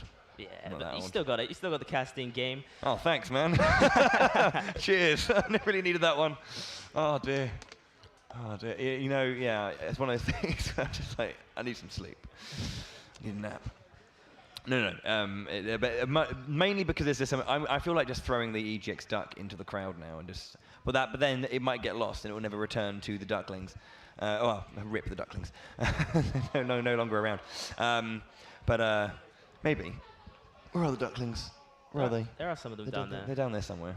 We recognize them by their duck chant. And they're lovingly wearing their jerseys from the UK Championships. Right. Anyway, we're not going to talk about that championships. We're here at the European Championships. Hopefully we'll hopefully have that sorted very, very shortly, and we'll get back into the first game. Schellendorf has been. We've been eagerly anticipating a game of full-blown Splatoon on Schellendorf Institute with Rainmaker. So we'll see just when we can get that underway. He knows that the camera's on him. Maybe he's looking over at that trophy, going, "It's gonna be mine." Having that one. He knows what he wants. He's looking. He's got his eyes on it. Schellendorf Rainmaker actually been quite a controversial one throughout all the championships at the moment. There have been a lot of upsets on that map, so potentially we could be seeing an upset here with the reigning champions being taken out by Alliance Rogue. I mean, it's game one of a potential 7, so a long series could be the truth of the matter here, and we'll just see who has the stamina, who has the ability to go the distance, and just keep trying new things. Because when it comes to a series like this, whenever we're looking at early parts of tournaments, we're looking at best of 3s. Best of 5 is that kind of segment that players and teams really want to get to, because that's where the depth of adaptation and these long drawn out matches and strategies are going to be coming into play. So to add another layer to that is going to be how many adaptations can you make, how many changes can you add to an overall matchup before your opponents understand it, and how many times can you just pull the rug from under them and go, well, actually we've got another style to bring to the game, another way to confound you. Exactly. When you're playing for that long, you're going to learn stuff about the team you're playing against, and whilst these teams might not have the most experience against each other, they're definitely going to learn things over the course of this best of 7 match, and obviously they're going to be playing every single mode. So we're going to be seeing all of this coming together in the grand finals. Yeah, which is going to start for the first time very, very shortly. Our players jumping into it there. Schellendorf Institute, Rainmaker, your game 1 of grand finals of the European Championship for Splatoon 2. Feels like we're stuck in a time loop, but here we go again. Groundhog Day. Okay, there we go. So players starting out, making their way towards this central point. Seems like so far so good. And our players will be vying for that pop. The shield goes over to Alliance Rogue. Echo on the top side, just trying to grab a little bit of control if he can. So far, so good. No one being taken down. Inkstorm out over the top side. Alliance Rogue really trying to control that top there with Soren. However, they are pushing around the bottom. They've already taken out one. They're just going past. They're kind of rooting past. Gray making his way to the podium. Those points ticking down. A push to 14 in the first 30 a strong one as well. Kaiva again and in there. Picking it up. Booyah bomb down, and again Eartha goes over the top, and another knockout once again. All that fuss for nothing as Alliance Rogue take the first game in stylistic fashion. Yeah, really, really good start from that one. Seems like, really, really good first game there from Alliance Rogue once again. It seems, but maybe they're not, the excitement maybe a little bit drawn out from a couple of resets there. However, still a very strong start for them. We have some of the staff popping to the stage once more just to confirm. We'll get that confirmation to you ASAP. No, it seems like maybe that issue was still there.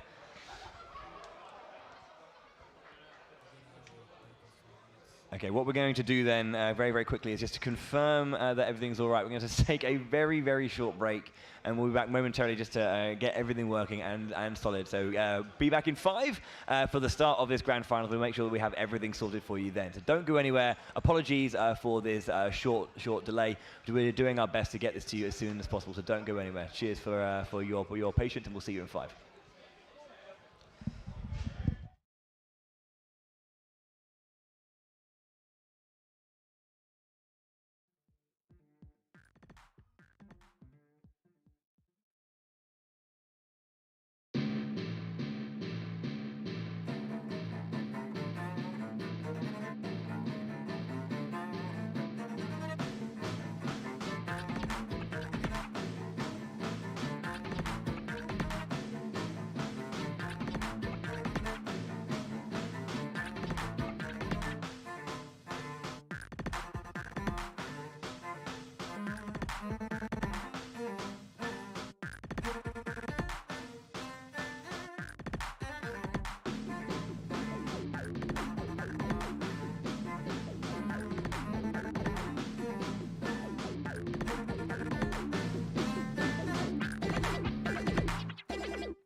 Kids and squids, welcome back to the European Championships 2018 and 19 for Splatoon 2. It has been an exciting day, and we are just jumping back into the grand finals. To clarify everything that's been going on, we've just been fixing a few communications issues between the players. They're going into a test match now, or finishing up test matches to make sure that they are able to communicate accurately with each other.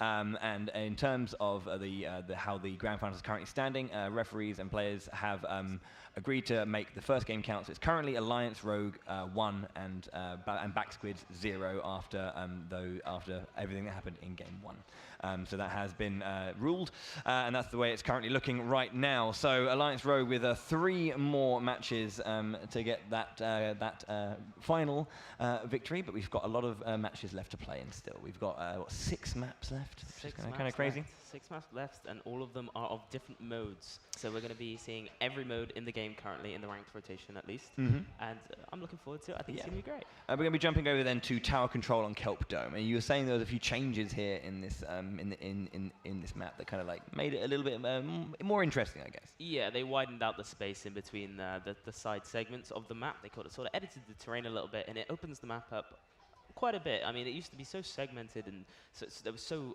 much focused on duels, and now it's kind of a little bit wider, but that's still a huge focus of the map, especially on tower control. So the tower will wind its way around the side of the map, and there's a lot of space to use specials like the Stingray and other really strong defensive specials to stop that tower push dead in its tracks.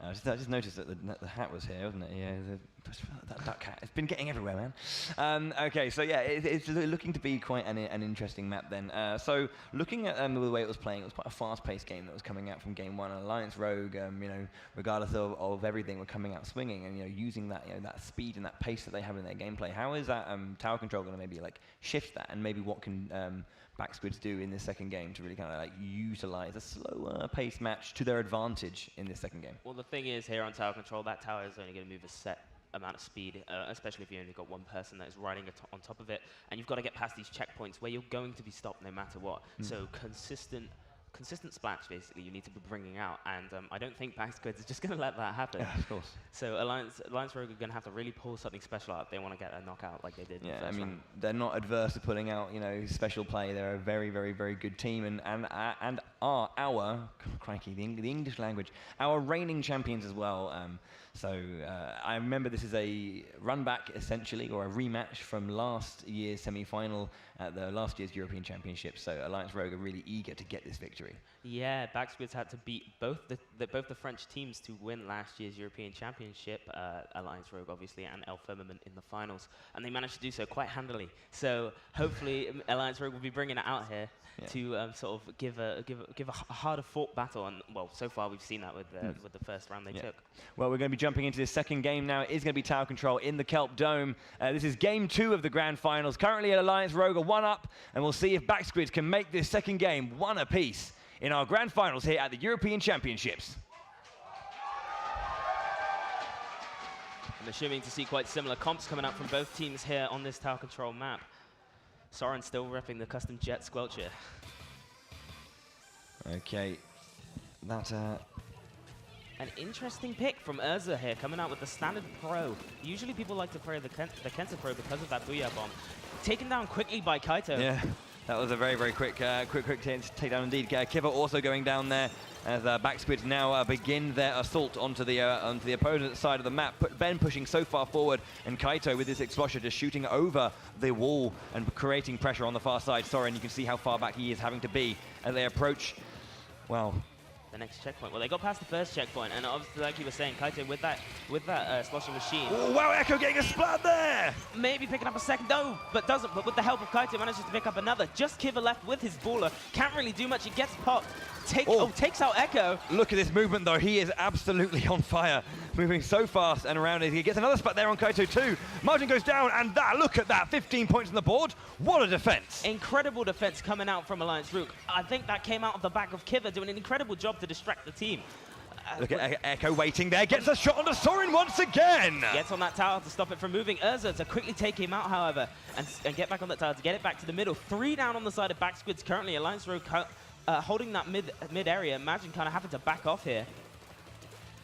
Oh man, that's a big strong push, and Alliance Rogue fighting back so well. Echo's having to drop back a little bit here. You can see him just trying to maybe grab another pick if he can.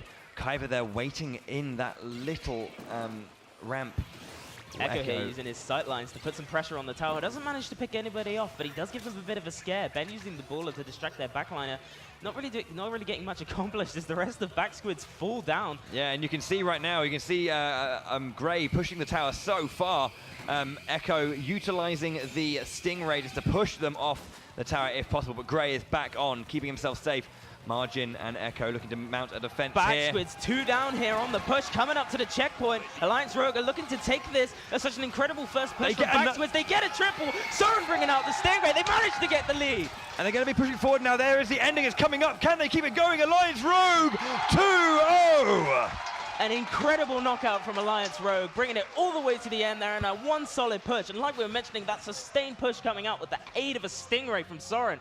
Really putting it down there for Backsquids. Amazing, amazing work there. Backsquids opened up that match so wonderfully as well. They were just starting to flourish a little bit in that push, but then Kiva with that amazing defensive play, like single-handedly taking down one opponent, and then also being a distraction for the other two to allow his teammates to get in, get that defense strong, and then that slow push back. They get a complete knockout from that, just from that reverse counter all the way down. Yeah, I see Soren then making a couple gestures at the camera, being quite pleased with himself. I would be too. That was an incredible comeback with a great teamwork.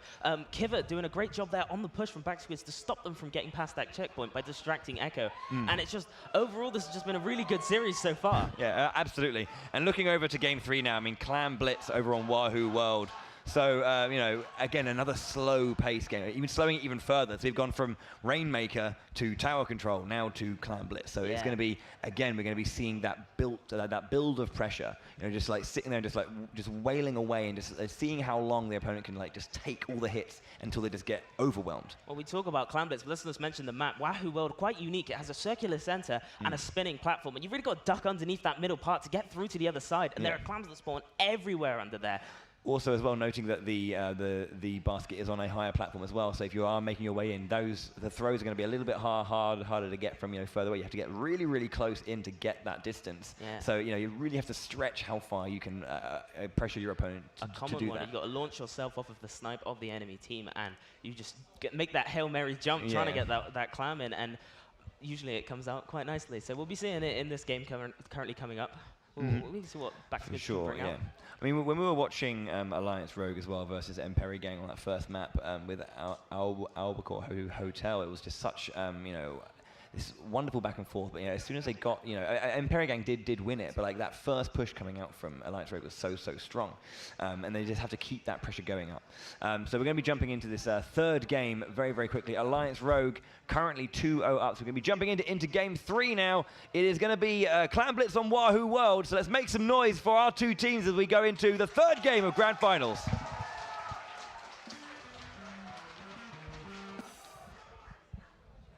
So we're going to be seeing very different comps here. The Tenterbrella coming out from Grey, and the Custom Hydra, I believe, coming out from Echo, which is an interesting pick, especially with the length of this map. It's quite small, but we'll see how that plays into effect here.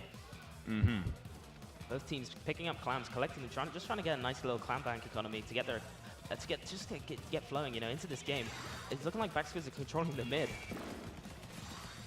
Not really much going on yet. They're testing the waters. They don't want to fight too much. It's just it's all about that poking and seeing what other people can do. Soren using a Stingray, trying to put pressure on that Hydra. Yeah. You can see as well, just trying to just make sure they have the resources, picking up as many resources as possible. Currently, Grey has a power clam available. It does mean that he is visible to the opponent. We'll see if we can do that. Outcoming this onslaught from Echo does eventually take down Grey though. So good stuff from them. Does remove the power clam from contention. Potentially a really smart play by Echo, realizing that the Tenterbrella was going to come out from Grey, so using that Hydra, which is a very large tank, a very strong, powerful... They're getting a wonderful splat there onto Ben.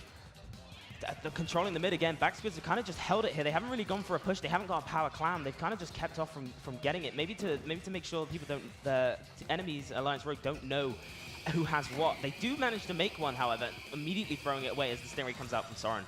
Yeah, Soren obviously spacing back very nicely and using that Splatling just gains so much special charge as well, so he's going to be getting that a lot very quickly and be pressurizing a lot with the Stingray where possible. Echo on the side of Backsquid with that power clam available, and they do have another 12 clams if they can get a big play to get to that basket. But Kyber on the side, maybe trying to get a splat there, does eventually evade and get back from that forward position. Ben unleashing the baller, does take down Grey on the far side, but Urza responds. It's looking like Maj is going to create an opening for his team. They're coming in, they're jumping in. Echo has a ball. He's going to throw it. That's going to land. It'll be first points on the board 57. for Backsquid. 2 immediate power clams into 3 regular, and they've got big points on the board. Unfortunately comes with a wipe, which isn't exactly what you want on Clan Blitz. However, an incredible lead coming out from the start of this game. We're going to see what goes down here. They have Alliance Rogue have their pity clam, and they also have a spare baller. They're going to jump in just to get it in. Yep. Ooh! Urza misses the throw and gets taken down as well, so can't follow up. Unfortunate choke there. Kiver on the offensive here, trying to pressure Ben. Ben can't really push against him until Magin comes along to give him some assistance. Potentially Kiver here being taken out. Does manage to get one, however.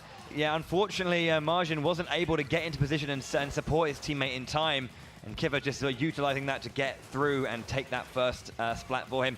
Grey goes down. Soren also having that power clam. They have 2 available on the board. If they can just keep that one alive, Urza going to go and grab that one, and we'll keep it in play, hopefully. Soren having to back off. The clam economy of Alliance Rogue looked quite strong, but Backsquid have taken over now. They have their own power clam, and they're just prepped for a push really here. They just want to take a couple more picks, and then they can push in, basically free. Echo controlling the middle here. You can see he destroys that Tenterbrella very fast. Kaito getting a little bit of assistance there as Margin dodges around. Margin was definitely in enemy territory. He aggresses back to his teammates and will keep himself safe for a little bit longer. Ben being pressured on the far side. 32 clams on the side of Backsquid. Incredible amount of clams there. That's enough to take Ben going in with his baller. Teammates will be jumping in. They get the barrier down. That's 2. That's another, and then a third one as 15. Well.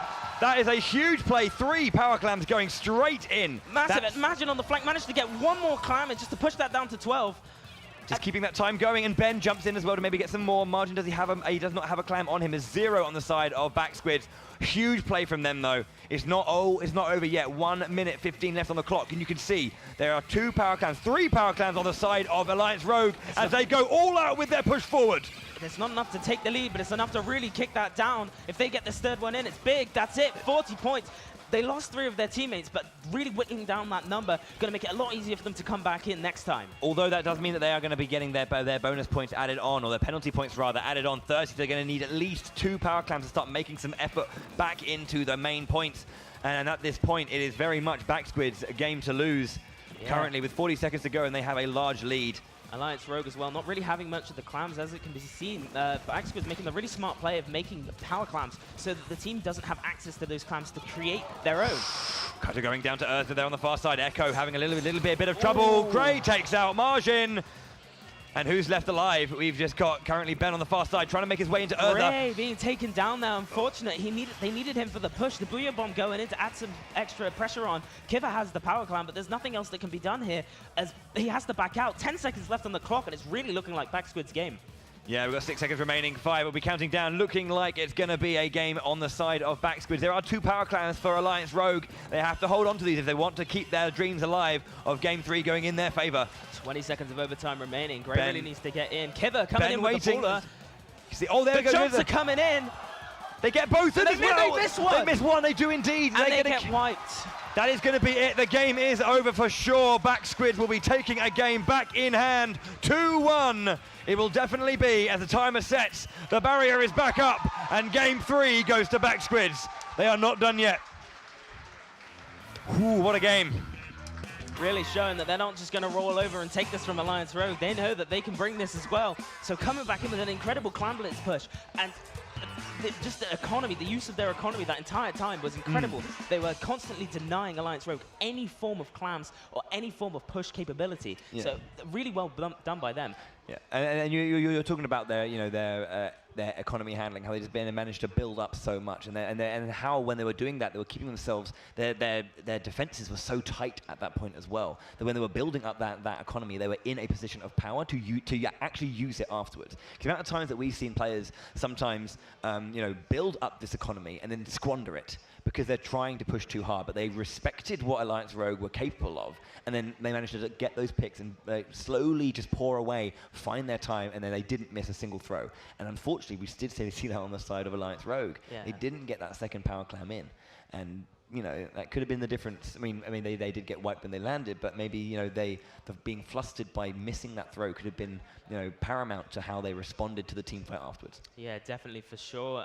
I would have to say that Echo was a standout there for Back Squids, using that custom Hydra splatling to great effect, getting multiple splats, but also a lot of pressure on the Tent Umbrella coming out from Gray, which was a really good move there. The custom Hydra, obviously, like I mentioned before, known for being incredibly strong and powerful, and it has a large tank, and it can just tear through anything. You're not going to do anything against like a splash wall or even a Tent Umbrella shield, and so it was a smart pick, realizing that was going to be what Alliance Rogue would come out with. Yeah, and finding a way to kind of just like pressure against the enemy's defenses. It just tears, it shreds, absolutely shreds. It's such a powerful weapon. Going on to Game 4 then, of course, our final mode of that 4 ranked modes is going to be Splat Zones over on the Manta Maria. So this is an interesting one. We've seen the stage before, the players have played on the stage before, but not in, not on Splat Zones. So again, I mean, we were talked about it briefly, but looking at what our players have, they're going to be changing up their comps maybe a little bit to kind of play on this mode. But we're going to be jumping straight into Game 4. No holds barred here. Manta Maria for Splat Zones. This is going to be Game 4. Back Squids looking to tie this series up 2-2, and that would make it a very interesting final 3 games. Hopefully we'll be seeing Stingrays coming out from either side of the team here. Very strong on Manta Maria. As I'm saying, I don't think there is. Oh yes, there is on both sides. On both sides of the teams, Echo using the Scope Charger and Soren on the custom Jet Squelcher. Very, very weird for Urza to be using the Tent Attack. Not exactly in favor in the meta at the current point, at least in my opinion. The zone's going exactly the way you would think. One to each team as the skirmishing really does take place. Nobody really looking for that midpoint power. As I say that, Urza hanging around, manages to get one, takes out Ben. Brilliant play. They're looking for a flank here, just trying to control a little bit of space in the back line. Gets taken down though by Backsquid very, very quickly. Shut that one down in well, very, very, very fast indeed. Sorin though, with this Stingray pressurizing to the side, finds his opponent, gets the splat as well. Get one in good play. He had eyes on 3, but he managed to get one. That's good enough for his team. They're all pushing in, adding as much pressure as they can. Urza getting taken down by Kaito, and that's 3 down on the side of Alliance Rogue. This is a good opportunity now for Backsquid to fight back and get control of that zone. There we go. The bonus points being added onto Alliance Rogue side. 32 to get through, and their timer is ticking down. Backsquid's now in the advantage position, pushing Alliance Rogue back. They're going to want to be able to get some specials here to try and push back in. The Stingray being used now by Echo to just add a little bit more pressure as Ben pushes in. Does get taken down, however. As I said, that Soren also gets taken down. So it's just a 3v3 at the moment. That's a lead as well, so we've got the lead on the side of Backsquid. Absolutely, yeah, they're fighting back very nicely indeed, holding onto that middle ground and pushing so far back as well. Look at Echo here, just peppering from that back line, trying to get a shot maybe onto Urza, who does go down to Kaito over there with that Explosion. Yeah, Kaito taking down the Inkjet and the Stingray coming out from Soren to add more pressure. They're going to neutralize one of the zones, but if they want to stop that countdown, they're going to have to take the other. Ben coming in just narrowly avoiding. They do get it though, they get the turnaround once more, and they're going to be taking down those penalty points, looking for that lead. Backsquid's jumping out, trying to keep safe here. Managed to get taken down on the back line. Urza pushed it very deep in here, looking for splats. Urza just watching his teammates, staying stoic there in that line, trying to maybe get a pick if he can. Kaito noticed him then there. You can see on the back line as margin will come up. Urza then aggresses back again to Kiva's side in that central point. Echo looking for a splat or 2. Can they get 1? Can they get 2 at all? No. The Stingray being mitigated there by the Ink Armor coming out from well, Alliance Rogue and Backsquid's Ben unfortunately being taken down there. A good baller attempt, but didn't really come through. Soren bringing out the Stingray to add more pressure to Echo. Echo has to jump out. He does want to conserve his special count at the moment. And once again, you can see Alliance Rogue with such control over this central point. The town square, if you will. Well, that's a shit, but you know what I mean. It's the bunker, we call it. Yeah, that's the bunker. It's an incredibly important part. Ben getting taken down beautifully, by the way. 2 down on the side of Backsquid, 1 down on the side of Alliance Rogue.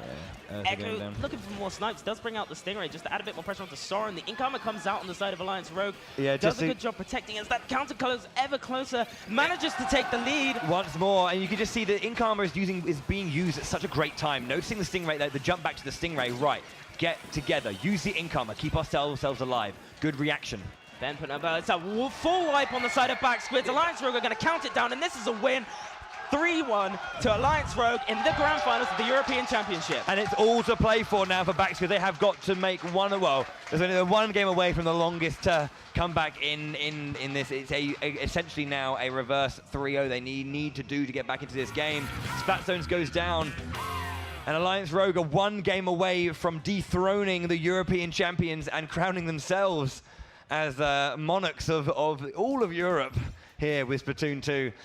Man, what a great game. It was a great solid start coming out from Alliance Rogue. Then Backsquid do a brilliant job and have a really strong counter push. But then Alliance Rogue, they wrestle control back and just never let go of it. Maybe they lost control of 1 zone, but they never lost control of both ever again. They weren't pulling their punches. Both teams were already bringing it out there. They both had great control. Backsquid's had a really good run, running it down to all the way to 26, all in 1 go. A brilliant lock that came out, but Alliance Rogue did an incredible job breaking said lock and pushing forward. And I mean, honestly, it was a good game.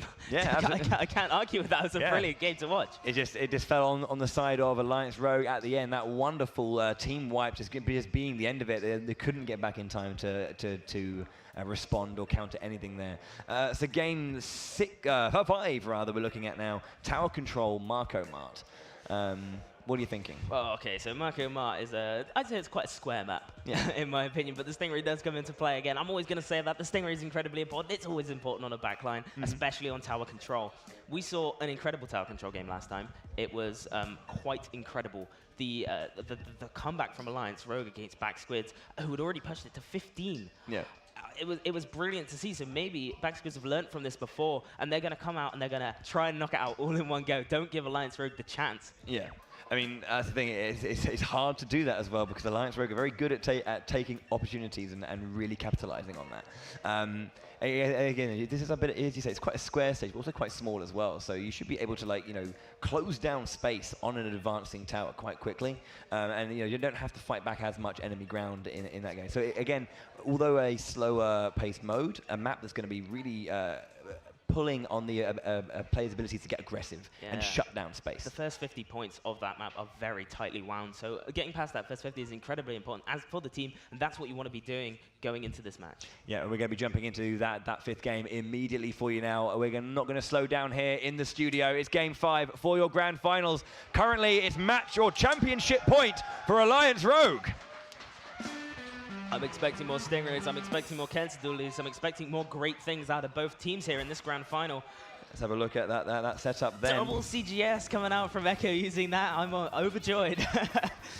Kensadulis as well on both teams and the undercover umbrella. So both very strong weapons currently in the current meta, and we're just going to see a lot of skirmishing as usual on the stacks coming into this first couple seconds of the match. Looking for that first pick, they're going to be Sharon hit, Ben taken down. Yeah, Soren getting an early splat there. They will be able to take control of the tower very, very shortly. And there it begins. They are at championship point, and they are closing in on that victory here. What can Backsquids do to push against the outcomes? The Stingray, they're still waiting there. 2 down on the side of Backsquids. They can't really do much. They're making their way towards that snake. Like I said, you want to get past this first snake, and then that's it. And the pressure being put out right now from Alliance Rogue is crushing. Echo can't do anything. He can't go in. Yeah, as they're having to push back again, keeping themselves safe. The tower does go back in the side of B. 2 down on the side of Alliance Rogue. Ben pushing in with the baller. They're going to be able to take it back, stop that push. They did get past the 50 point, but that's not really going to matter if Backsquids can really push in here. They couldn't get away, unfortunately, and down goes Margin, and down goes Ben as well. Down goes Kaito. 3-man sweep, and again, we just have to see Echo back off there. Keeping that Stingray, just in case that push keeps going. His team are going to respawn in time, but we don't really know what's going to happen here, as Alliance Rogue have just put so much pressure on in this game. Yeah, they're playing fantastically, and their aggression is just being rewarded every single time as Kaiva is getting aggressed upon, going to try and fight back, gets back onto the stage. Ballers are out to put so much pressure back onto the area. Urza pushes forward. Kaiva on the tower once more, pushing forward within 27 points left of victory right now. Margin is going to start pushing back. They managed to, they're still on the tower, and Backsquids are fighting for the inches of their life here. They managed to take 2 down. Yeah, they're pushing them back, and the tower swings back, and the game continues. But Alliance Rogue are just going to be mounting this pressure immediately once again. Echo waiting on that tower, using the Jet Squelch just to push and try and fire back as far as he can. Urza being pushed back a little bit, using this slosher just to get some pressure coming up. Alone there, doing a good job. Kiva and Margin in support. As Ben pushes forward with that baller as well, uses the suction bomb to try and get some pressure on the top side. And they're pushing forward. Their points on the board now. Urza well out of it right now, has to jump out. The tower being pushed, the checkpoint counting down. This is what they need. They need that checkpoint because that just makes the next push so much easier. Kaito being taken down in a beautiful array. Urza by the tower. Imagine kind of alone at the moment as the Stingray comes out. Counter ray to stop that. 3 down on the side of Backsquids. It's just Echo. Yeah, 210 left on the board now as well. They do get past that first checkpoint, but look at the difference in points. 36 they have to make up, and time is not on their side. 2 minutes to go. It is a fair amount of time, but it's not as much as you'd think. As you can see, Alliance Rogue once more just pushing further forward. Backsquids on their back foot right now. As Urza, you can see just on that, look, just so much pressure coming out, but it does go down. Ben with the baller, come forward. Gets pushed back by that bomb, and torpedo bomb there. Echo on the tower though. They're going to be making their way forward. They're not giving up here. This is their last game. Gray getting taken down. 3v3 right now. Kaito gets taken down. It's just 2 alive on the side of Backsquids at the moment. And Alliance Rogue again mounting that push. They have not let up a single ounce of pressure this entire set. Look at how far back their zone control is. Look at just, you know, the ink they have all over the enemy zones is just so far back, and it's difficult for Ben and Margin, you see, and Kaito here as well, to get into that position to defend because there's just so much happening. Urza with the baller coming forward, will pop that, doesn't take down, I believe that was Ben there. Kaito, Ben, and Majin coming through, taking out. It's a triple kill. Soren, the last one alive. Fizzy Bomb coming out as well. Now, can they make something of this final push? 1 minute left on the board, and we have Backsquids looking for their, well, not their last push, but one of their last few pushes, potentially. Ben with the baller, going out as far as he can, trying to just be a distraction, cause some issues, pushes back, does not take the splat down. There's a funny game of cat and mouse there going around the corner. Ben managing to have a really cool duel here with the Kunda. It's not really going anywhere as Majin pushes the tower forward. The Stingray's coming out. They're getting past this checkpoint. It's looking really good for Backsquids. Oh, but as you say, 2 goes down. Can they get back on? And there's the defense. Less than 30 seconds left. Alliance Rogue with their power play in hand. They are looking at the doors being closed for Backsquids. Backsquids with a mountain to climb over here. Kaito managing to splash down, gets the assist. Looking to add more pressure. Okay, here we go. We're down to 10 seconds left. This is pretty much going to be the last play coming out from both teams. Kaiva sharking, waiting around on the side. Manages to take turn out around. Ben We're taken down here. 3 down. It's just Ben alive. He has the baller. He has to pop down. it. He has to win. He has to get on top of there. He took the tower. Alliance Rogue. Soren's popping off there on the stage. Backsquids unhorsed, dethroned, defeated, put down. Tight match. Alliance Rogue. They took that first game, they were beaten back in the second, and they did not stop pushing forward and beating back the German squad. Backsquids defeated at last. The French on their home turf doing an incredible job here, taking the title off of Backsquids. However, good to say, Backsquids put up an incredible fight there right at the end and during the whole thing. Handshakes all round. So much respect, though, from both teams. You can see how much it means to Soren to get that victory. Kiva there as well. So happy to get that victory. And the crowd obviously here on their feet, excited for their boys in that mint green jersey to take home the victory. What a wonderful, wonderful set we had there. 4-1 in the end. They're going to be winning those jerseys. There's incredible looking jerseys. There's awesome looking controllers. Beautiful controllers, I would say so myself. Allez, allez, the crowd chants as the French do take home the victory. What an amazing, amazing set, and what a fantastic tournament it's been, not just over this weekend, but over the course of the last few months, or like half a year, maybe even longer, that it's taken to get to this point. As we said, hundreds of teams have entered the European Championships ever since it started last year. And, we whittled it down to 12 of the best, the best from every single region. And now at the end of a huge campaign, just one team, one country stands above them all as the champions of the entirety of Europe, and that is Alliance Rogue. And as you can see them getting ready on the stage there, I think it might be time to throw down to the stage to have a conversation with our champions. Tech Girl, you're speaking to Alliance Rogue. I am speaking to Alliance Rogue, getting to stand next to our new European champions. This is give them, they deserve as much applause. Soren, when we chatted after the semi-final, you mentioned to me how important this was. This was the revenge match. You needed to come back and you wanted to prove that you deserved to stand in this spot. How are you feeling right now? All I have to say is that it wasn't the best of 3, but I'm very happy about we won today. And I want to give a special shout out to all my teammates, especially like all of them. Gray is insane support, Kiver insanely consistent, Urza is probably the best Western player right now, and it's thanks to them that I could be allowed to play backline, which is a role I never played before. I had to literally learn this role for today, and in 2 weeks, and it was honestly because of them we could make it. There was a...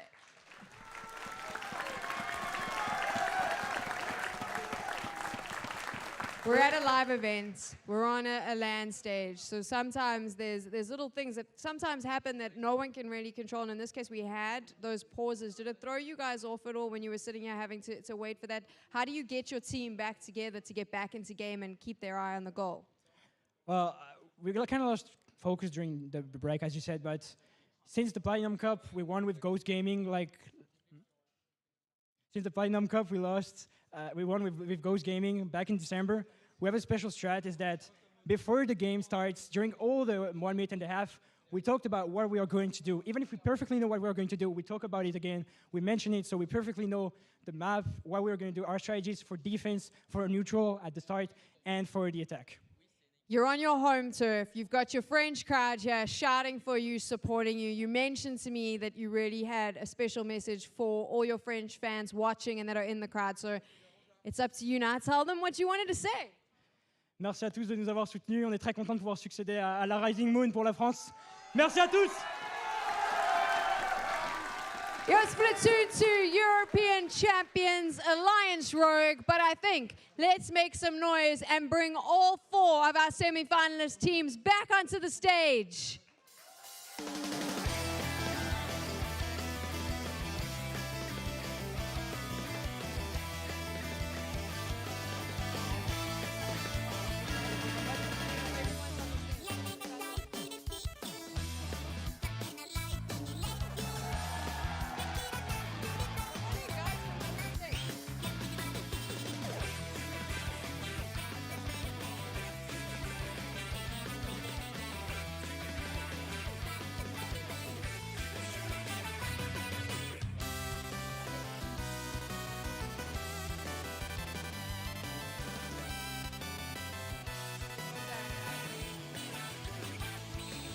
I have 2 special guests that are here to help me hand out the prizes. You've listened to them all weekend. They've commentated, they've shown their support, and both of them are professional Splatoon 2 players. Dragonuto and Wisdom, come on out.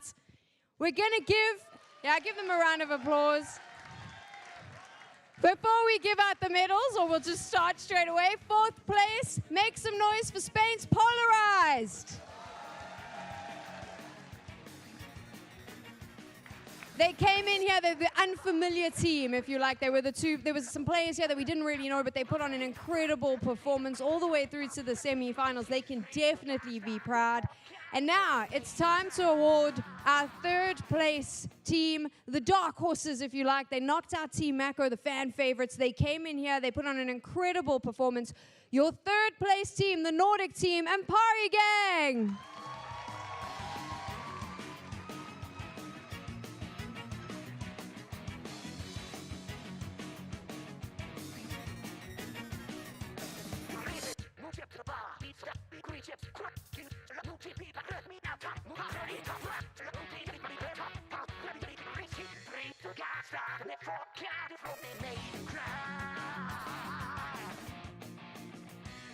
Wisdom, this one's going to be a tough one for you because I know that your heart is a little bit broken right now. You were with this team last year. I know that you're feeling a little bit sad, but still, 2nd place, 2nd European champions. It's nothing to be disappointed about. The silver medals going to our German team. This is Back Squids.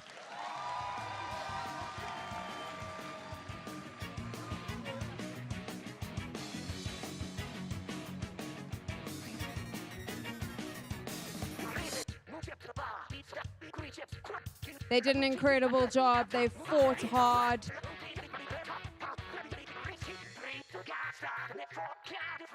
It's now time to crown our new champions, to give them our new medals.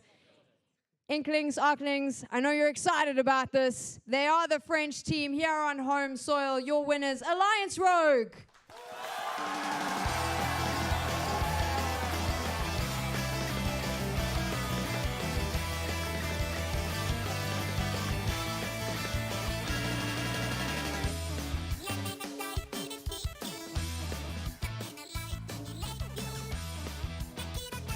The medals aren't the only thing that we're handing out. As your new European champions, they also get their own custom winners jerseys, which are coming on out now. So we hand out even more prizes. These are the Splatoon 2 European Championship winners jerseys. Take a look at that.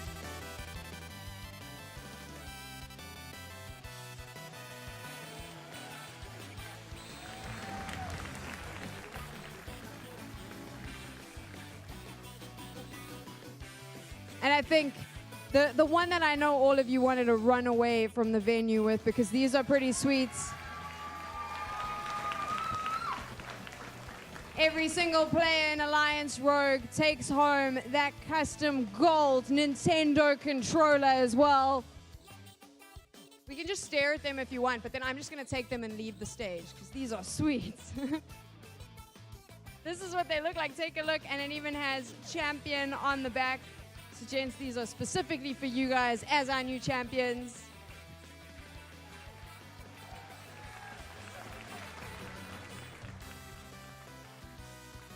12 incredible teams started this competition. We are down to these 4 amazing teams on the stage. And of course, we have our winners as well. But none of this would have been possible without the incredible support of Nintendo. Thank you for supporting Splatoon 2. Thank you for supporting these players. And thank you so much for putting on such an incredible show. Also, a big shout out to production and all the people who work behind the scenes, but most importantly to you, the fans at home, the fans here that support Splatoon 2 here in Europe. Back your favorite teams. It brings me great joy to be able to introduce your new Splatoon 2 European champions. This is Alliance Rogue.